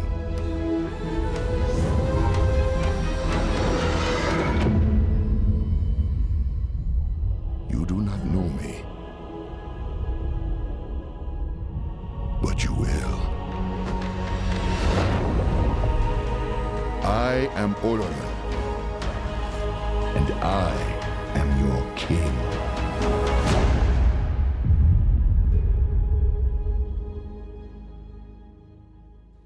Welcome back, everybody. Anatoly joining us now here on Esports Weekly. And Toly, you've had two teams that have been up and down when they're here. Yep. I mean, two teams in E United and Renegades that have had some interesting seasons so far. Let's start with E United. Sure. They've had plenty of sets where it looks like they're dead in the water, whether it's because they're here or they're not, and then they show up and end up winning big in the end. What were your favorite sets for them this year? My favorite set actually was the one versus Space Station, when they show up late, down 0-2, and then sweep them afterwards. That set was with Vedium, and with that streak, they finished that set 4-0, and then transitioning with Emilito, a little bit rough around the edges, but that was a fantastic, memorable set to get the momentum and feeling good, even qualifying to MSI with only 4 wins at that point. That was huge. I mean, just for momentum for their season, kind of, I think, to come in on a low note and really, I mean, they were 3-0 at the time. You're like, wow, are they really going to take their first loss because they didn't show up in time for a 1 o'clock game, by the way? I mean, that would have been really rough. And I think that getting yourself in a mental state where you can bounce back and win that game says a lot about this team. Yeah, I was watching their player cams when I was going over their games just to see their reaction to it. In Game 5, they were just all smiles and giggles towards the end there. Between Games 3, 4, and 5, this is the ending of Game number 3 where they're trying to find a kill onto Big Man Tinks. He doesn't have beads here, but his Mantle of Discord saves his life. The one defensive item, great peels from Callus. Meanwhile, Benji zoning the 2 backline carries in the back. The synergy from E United is what really allowed them to bounce back in the set. The ability to test a team's true high caliber ceiling is how defensively they play. And in this set against Space Station, they were always playing defensively. It was very difficult for them to really penetrate through Benji in this Game 3. Benji definitely had a big set in this one. I definitely remember that. This was, I think, the oh, United might be for real. I mean, we knew that they were likely a better team than Space Station, but to sweep them like that in fairly convincing fashion, I think did set the table for their confidence moving forward throughout the rest of the season. It's just a matter of, can they put it together now for MSI? That's just kind of the question that we're kind of looking for. But they looked great at the end up against Dignitas. They did. They found the victories there. They, only lost to PK, Splice, and Rival. They beat out Renegades and Dignitas, and then obviously the bottom 4 teams to make it towards MSI. So I have really high hopes for E-United to see how they do against MSI with their first opponent being Splice. Yeah, I think the only other set that I could point to if it wasn't going to be this set versus Space Station was that closing one against Dignitas on Friday. I mean, that one, so big for them. They stripped Dignitas' first seed away. But, I mean, you want to talk about a confidence builder. To come back and reverse sweep Dig after going down 2-0 to close out your phase 1 is a pretty good start. And I think for Dignitas, that was kind of them messing up in terms of preparation, not really being in touch with the meta, not having the practice time that they would have wanted. E-United coming out strong, and what better way to do it at the very last game. Beautiful from them. All right, let's talk some Renegades. It took them a bit to get here, and then they had a bunch of games in a row. So you could basically say, week 1 that they started playing was one of their defining moments. But what was the set that I think convinced you that they were a team for real? So this is the set versus Dignitas that I wanted to touch on. Both of my teams beating Dignitas because of the timing of when they beat Dignitas. Renegades gave Dignitas their very first loss when Dignitas was on that 7-0 streak. Right. And that must have been the greatest momentum swing for Renegades considering they were 2-0 before this set. A great performance by everybody, but I always have to point out the little minor details. Funballer in this set played a different god in every single game of this best of 5 with an ending of 5.5 KDA. Not very easy to accomplish. Nika played 4 Jormungandr games. He really likes that god. But also for Dardes, he played 4 different gods in this set. Impressive this set certainly was for the boys of Renegades. And you heard him say it as soon as they got here, that, man, we just were focused on beating Dig. That's really who we want to beat as Dignitas. And they did it. They gave them the first loss. And especially when you can say, we are singularly minded at beating this one team, no matter how good they are, and they come out and prove that they can do it, now they can singularly focus on, we want to win the midseason invitational, and they've proven with that level of focus that they can get it done. I think that their issue, though, is that they kind of showed their hand in the beginning portion of or at least when they started playing in the first phase, where it was Dardes playing a lot of Chronos, a lot of Amuse and Cobb, and teams started to figure it out, which is why Renegades only beat the bottom 4 teams alongside that Dignitas set with the picks and bans not really going Renegades' way. However, up against PK, it's time for redemption for Renegades. It certainly has that sort of potential. Toli, why do you think that, I mean, you used to play for Dignitas. Why are both of your teams doing it to them like that, Honestly, I think it was the timing window. Renegades, no one knew what they were throwing out in the wind, and Dignitas catching the swift hands. And I think, yet again, Dignitas falling short. They've had a history of that, actually, at LANs, so we'll see if they're able to bounce back at MSI. It's going to be tough with the level of competition there, but certainly a possibility with how well Dig has played. But they got to get through the 2 teams that beat them so far, which is both Renegades and E-United. Toli, thanks so much for joining us and talking about your side. On the other side, we've got FDOT coming on to talk about both Space Station and SK Gaming. Hey everyone, Heroic Leap J Nash, Evil Mojo Alyssa, and Titan Isaiah here with some exciting news. Crossplay and cross progression for SMITE, Paladins, and Realm Royale is live. Players on PC, Xbox One, and Nintendo Switch can now play with and against each other. And by linking your Xbox and Nintendo Switch accounts to a HiRes account, you'll be able to enjoy all of your own content and account progress across 3 platforms. Head over to my.hiresstudios.com to link your accounts, and be sure to check out our crossplay and cross-progression FAQ at hiresstudios.com/crossplay for more details. We'll continue to forge ahead on the battleground and in the realm.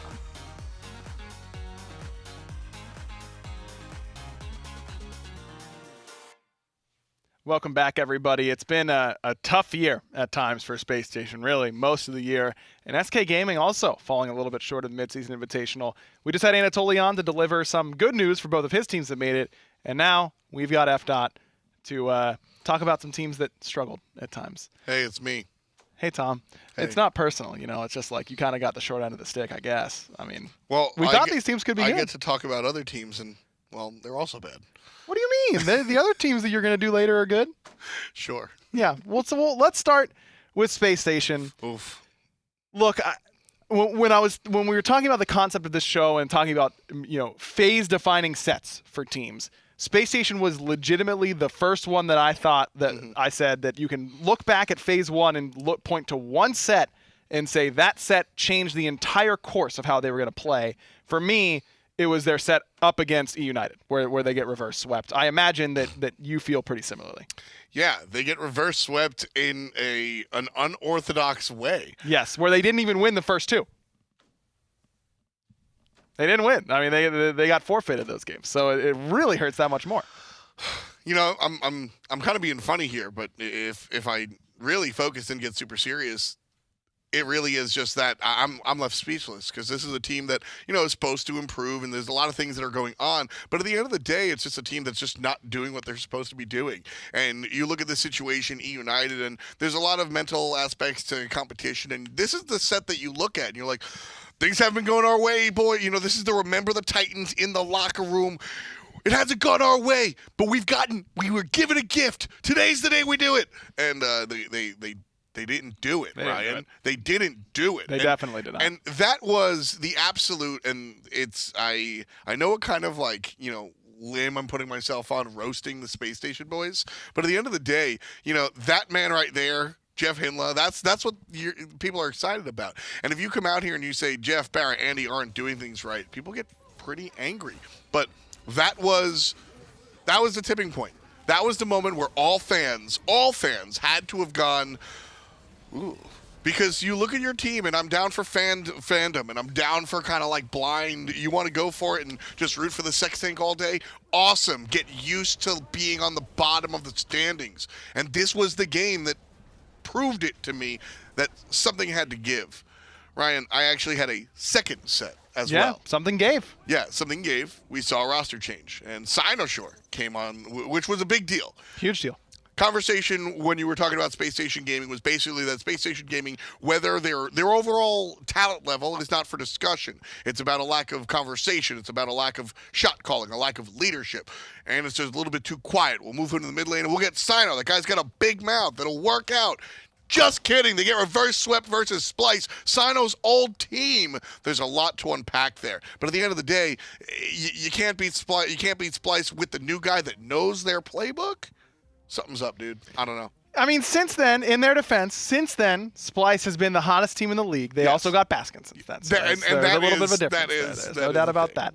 But yeah, I agree. You're setting me up to be the bad cop here. And I'm not. I'm not. Trust me, I bad cop Space Station plenty this year. Say something mean about Barra. He's not as tall as you think he is. I don't know. I mean, he didn't eat that many bananas today. Sometimes he likes plain yogurt. I mean, he's Barra. We can't be that. Yeah, he's John. What can you do? But at the end of the day, this team definitely had two sets that kind of broke the camel's back. Absolutely. Yeah, the set versus E United was indication that something had to change, and to Space Station's credit, they did that. Shout outs to them and their coach. Splice is an indication that, well, it didn't work. So still, back to the drawing board, man. It's not enough. I like the addition of Sino, but there needs to be more working on the side of Space Station, whether that's more roster changes or just more time in the gym.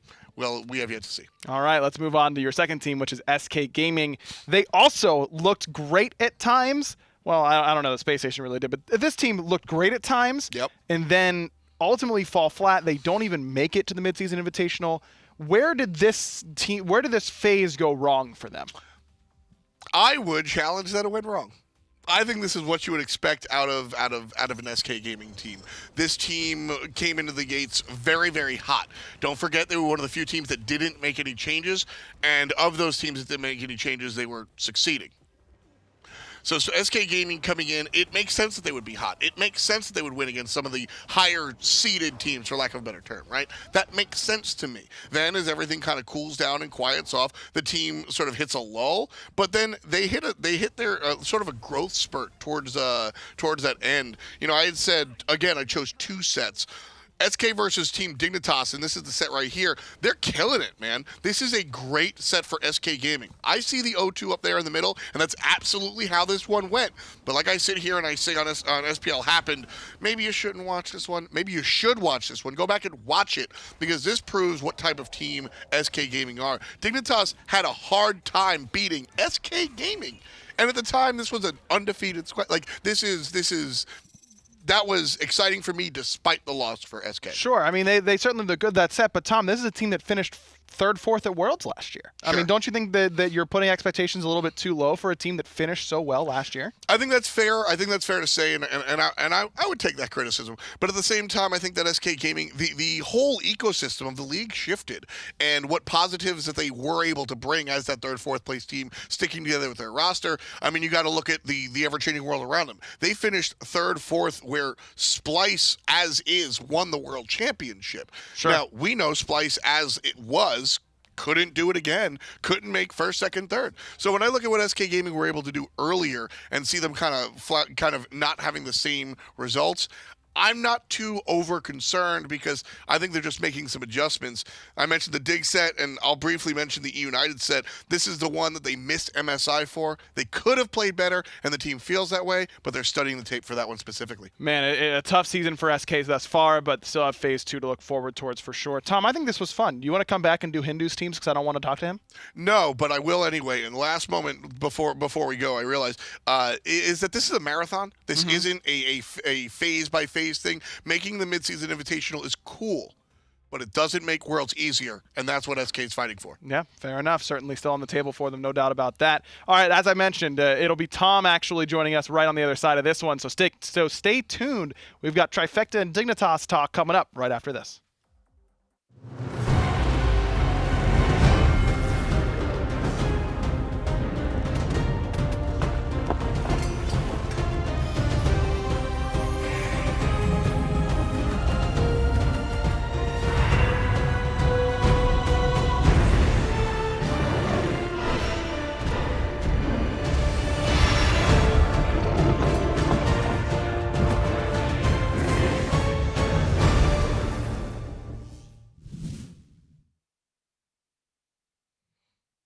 Welcome back, everybody. Esports Weekly continues now as we're going to talk about Trifecta and Dignitas. Unfortunately, their correspondent, Graham Hinduman Hadfield, was unavailable today.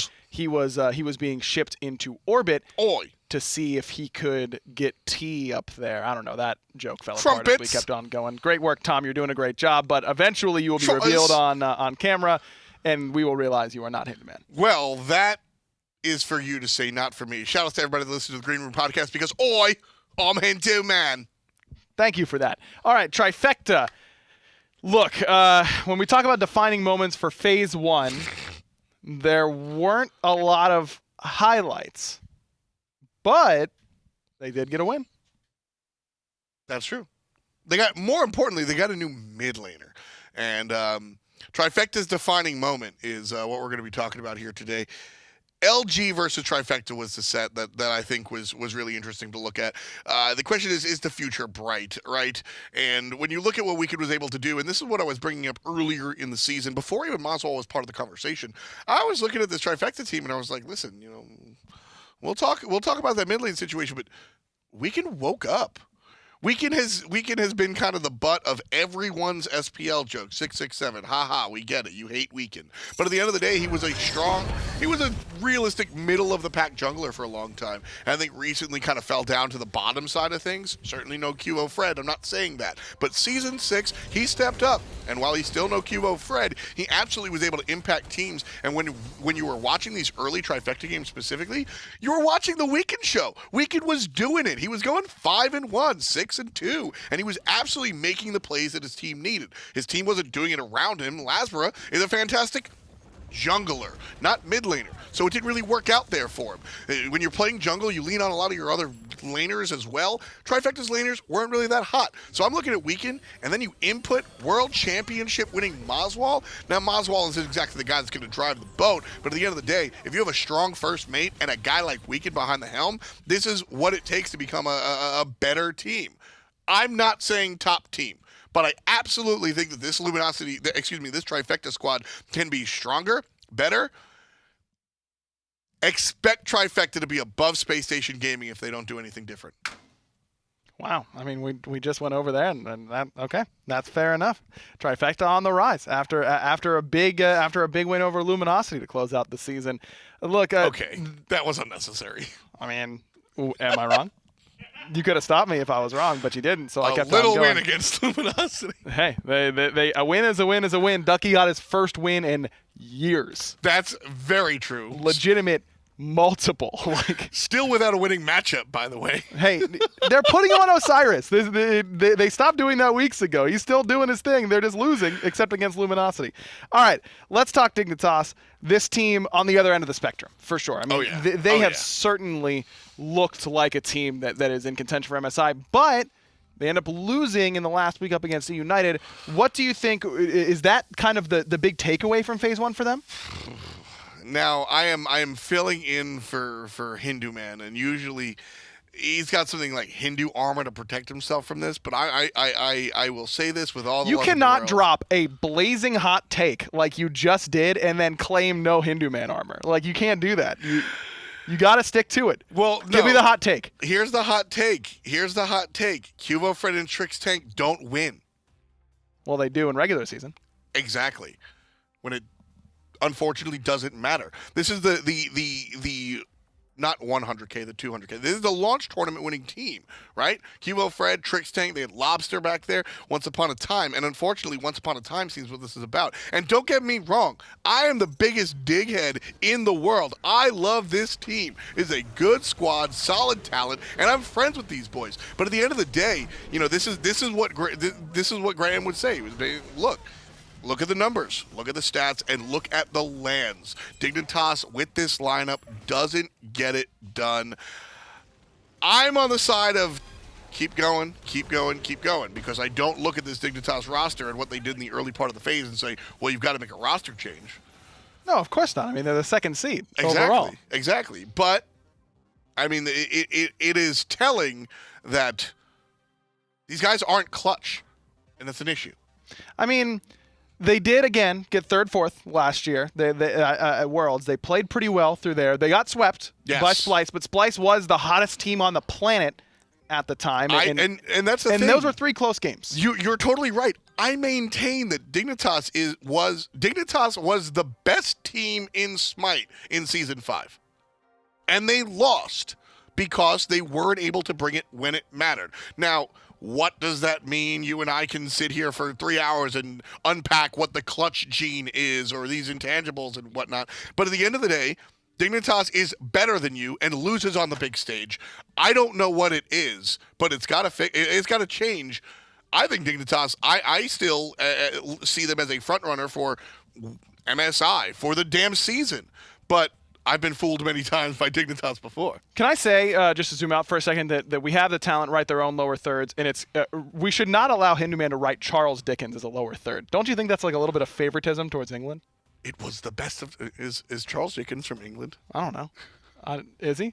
I hope so. Otherwise, I'm going to look real dumb right now. I'm just really leaning on it, and now you're going to call me out and throw me under the bus. Thanks, Tom, for coming on 2 segments in a row. It was the best of times. It was the worst of times. This camera, as soon as possible, please. Let's get over here. Yep, there it is. No more Tom. Thank you very much. Go ahead and mute his mic. We're going to have John Finch right on the other side of this quick break.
Team up, play God. SMITE on Nintendo Switch. Download for free on the Nintendo eShop today.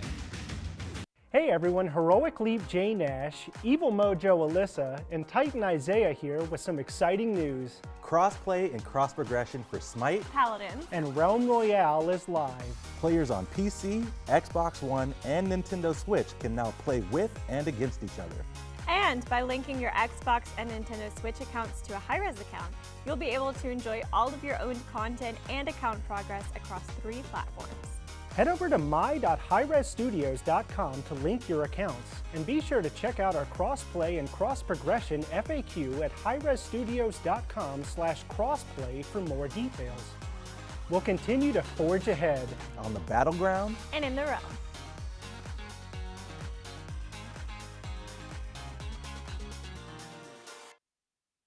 Welcome back, everybody. We've had some correspondents come on that have had good teams and tough showing so far for some of their teams. John Finch stays winning. Oh, yeah. At least his teams do. That's for sure. PK Rival have had nuts seasons so far. We'll start with the Knights because they're lower in the seedings, but not by much. Yeah. I think there were a lot of times where we thought, oh, the Knights are either not as good as we thought they were going to be, or they are better than they thought we were going to be. Which one did you go with? Which one of these sets did you go with as one of their defining moments to kind of characterize their first phase? It would be the second half that you were talking about, right? A set where they came in and kind of proved they are who we thought they were. And like you said, I've been their correspondent all phase. I've been talking to them all year. And something that was really important to them was sort of that bye week in the middle. They knew they weren't performing up to that level where they wanted to be. They felt like they were a better team, and they just needed some time to gel. Like, they've got 5 really strong personalities on that team who are all insanely good at SMITE, like 1 and 2 in their role, right? And it takes a while for a team like that, I think, to get used to communicating together in the moments when you have to make really quick calls and everyone has an idea of what we should do. So I think it took a while for them to get to this point where they're at now, and I think they finally got there. The one I thought was really important was their Week 10 game where they went up against Renegades, and they 3-0 them. And what's so important about it is this is when Renegades were hot. 3-0 coming into this set, right? Renegades had not lost to anybody. Just got through beating Dignitas, and they come in and get the 3-0 here and shut that down. I mean, that was kind of when I felt like, okay, Knights are here to play. They could be whoever you put in front of them. I think that's a great selection. I mean, Renegades, as you mentioned, had just come off a big win against Dignitas. Everyone's riding high about how good the Renegades are. And the Pittsburgh Knights really, cool them off quickly with this set. I mean, it wasn't like one of those 3-0s either. It felt like where every game was really close. It just so happened to fall the Knights' way. That is kind of how I saw it, actually. Yeah, that's really? what I was going to say. Yeah, I mean, the way that I saw this set was, and why it was so important to me is because in game 1, it was dead even until there's like a misplay over in duo lane where Cheerio goes over there and doesn't get his ult off in time, and Vote's able to make a big play and kill him. And then they're fighting in the 4v5, get gold, they get the FG, they push right to the end, and just basically win the game off that. Game 2, I actually thought Renegades were ahead the entirety of that game until they got to the late game, and Adapting just kind of picks a fight over in the duel lane. I think this is that clip that I'm just about to talk to in game number 2, where he basically recognizes he can get Dardez isolated over here along with Funballer and just start this action. And the whole rest of the team is able to cannonball off it. Look how much attention they have to spend on Adapting here in this fight. They don't get Dardez's heal because he forces it early on, and all because of that, they win this fight, and they win the game instantly right after this. It's a great point, and you've definitely convinced me that I was misremembering this set, because you're right. These games do seem pretty close. A really cool replay there as well to show the kind of top-down view of what Adapting was looking at from that perspective. And now I think that sets the Knights up to be in a really good position moving into MSI, because it wasn't just this Week 10 matchup where they looked good. Right. After this, I think they kept that momentum basically throughout. Yeah, they absolutely did. I mean, and they knew they were struggling towards the beginning, that wasn't the team that they thought they were, and that they should have been doing better. And unfortunately, it just took a little bit of time for them to get there. But it's a long year, you know. I mean, every bit of your record carries over to it. So they're going to need all in Phase 2. They'll be able to improve even further if you think that, third place or whatever isn't enough for this team with how stacked all these other teams are right now. I think it is, but I'm sure their sights are set a little bit higher. Yeah, of course, especially Zero's, because he's usually playing Jormungandr, who's very tall. Right, so his sights are the highest they can be. By default, right, exactly. Now, for Rival, they're at the top right now. They're exactly what Zero's is looking at, basically. Rival, they lose early and then never lose ever again. Yes, that's exactly it. So I imagine that maybe that loss could be one of their defining moments. Yeah, what I just said for the defining moment was their Week 1, which was Week to phase one. So their week 1, week 2 was what I think, because they had the toughest opening week you can possibly have. They played Dignitas, and then they played the Knights. And they're one of those teams that had, a bunch of teams had new mid laners this year because we didn't have as many of them carry over into Season 6. And so that was the big storyline for me coming in particular Panda Cat. And how do we initiate him into the league, by the way? With Hurwind and with Zeros. 2 very established, very strong mid laners that'll punish you if you're not playing well. And critically, Panda Cat showed up for them. I'm not going to say he was the win condition for them in these sets. He was still learning, but he definitely didn't hinder the team. He didn't cost them in these sets. And that's what was so big about it. They go 5 games up against Dignitas and keep it close. And they win against Knights in game number 5 as well. And they do it on the back of FineOK having his big breakout moment, I feel like, showing everybody that he's going to be here for Season 6. Yeah, exactly. FineOK's set against PK was just absurd. Nuts, I mean, the things he was doing to that team were just insane. And I do think that set up not only rival for success, but FineOK. I mean, when you have a set like that against Deathwalker and adapting on your side of the map, that's got to give you a ton of confidence that can last 13 weeks later. And it's how he did it. In that game 5 they won, he played Chang'e solo, right? And made it absolutely work. It was against Freya solo, for whatever that's worth. When Deathwalker kind of went out on a limb there. But I think what it really did for this team was show that FineOK can play just about whatever he wants over there in the solo lane and get whatever he wants in that matchup. Just trust in this dude to pick what he picks and then to be able to execute it very well. And I think you're right. That explains, I think, so much what Rival did well. The first part, the most important part, was that clearly Panda Cat could compete at this level. And number 2 was that they had a bona fide superstar in the solo lane who could just win you games sometimes. So we learned all that in that first week. Right. If you were one of those fools who thought, I don't know, this team's good, but it's FineOK over there in solo. Is he really I did hear some of that, yeah. Yeah. No more of that. You're not hearing any more of that for sure. Not after the way that Rival really got started, basically, and ever since. They are your number 1 seed going into the midseason invitational, and as such, had a pretty good year. Only 1 loss, and it was in their very first week of competition. Finch, thank you so much for joining us to talk about 2 very, very winning teams. We still got to break down what's going on in the minor league and the SCL in the first phase, so we'll be right back to talk some minor league.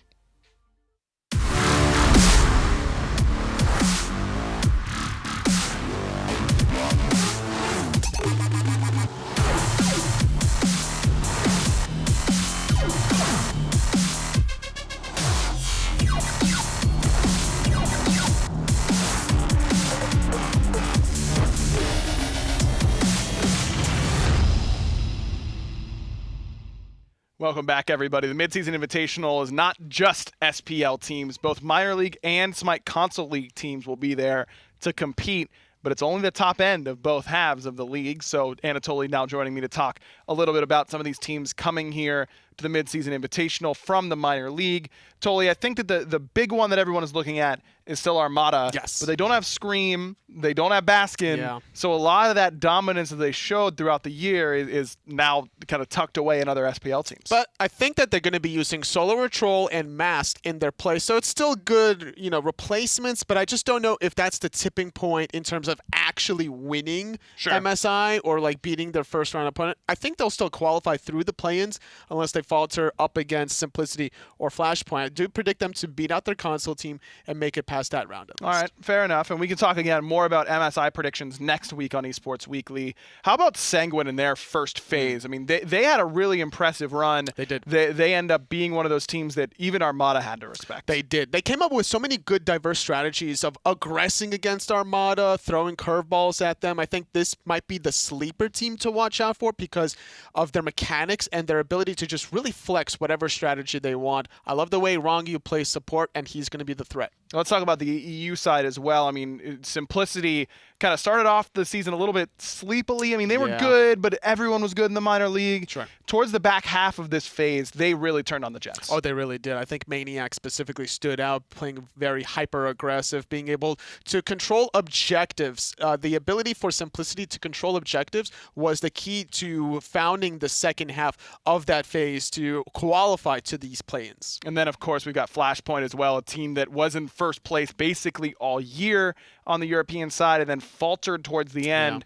Do you think that that should be an area of concern for them? Only if their full roster doesn't show up, right? Like, as long as their full roster can show up, they'll still be fine. I think that you got to respect Johnny on the Alquang, obviously, but that was their issue where they were just so telegraphed of all their strategies, and that kind of faltered throughout the split. Yeah, I mean, when you're going up against Flashpoint, you know that they want Giannis in the mid lane. Yeah. They want Johnny on a hyper carry, whether it's Alquang or Kali or Bakasur or something like that, where Johnny just gets to kill your whole team.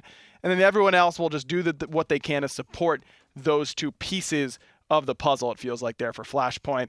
But overall, I think this team still has a pretty high ceiling, again, if they can get all their visa issues worked out and everything like that. And they've got a tough bracket ahead of them, even if they get it all together, because they go up against Hype Unit, the defending world champions, on the console side.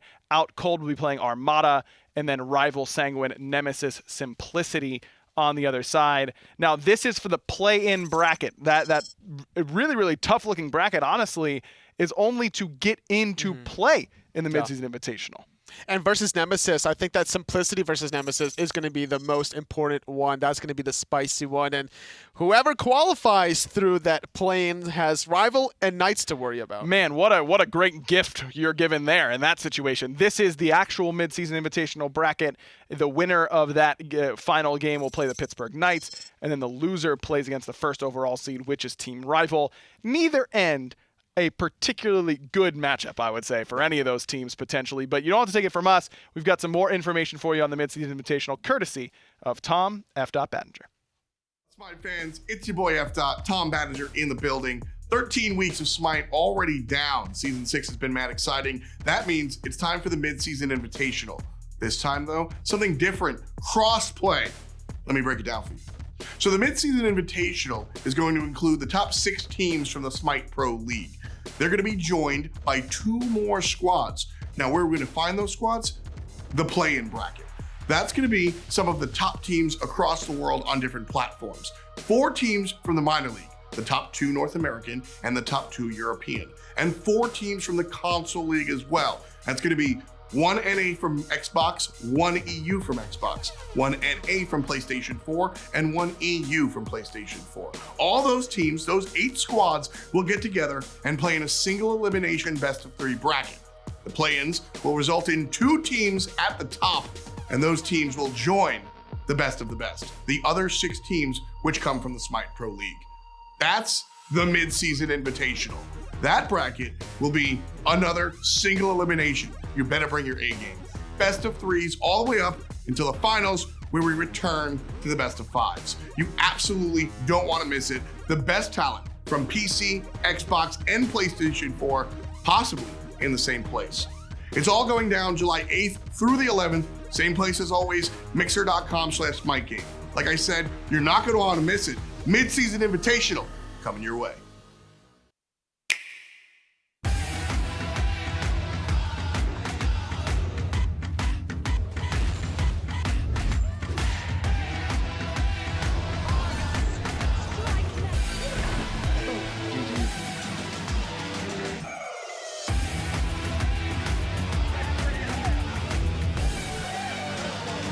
Team up, play God. Smite on Nintendo Switch. Download for free on the Nintendo eShop today.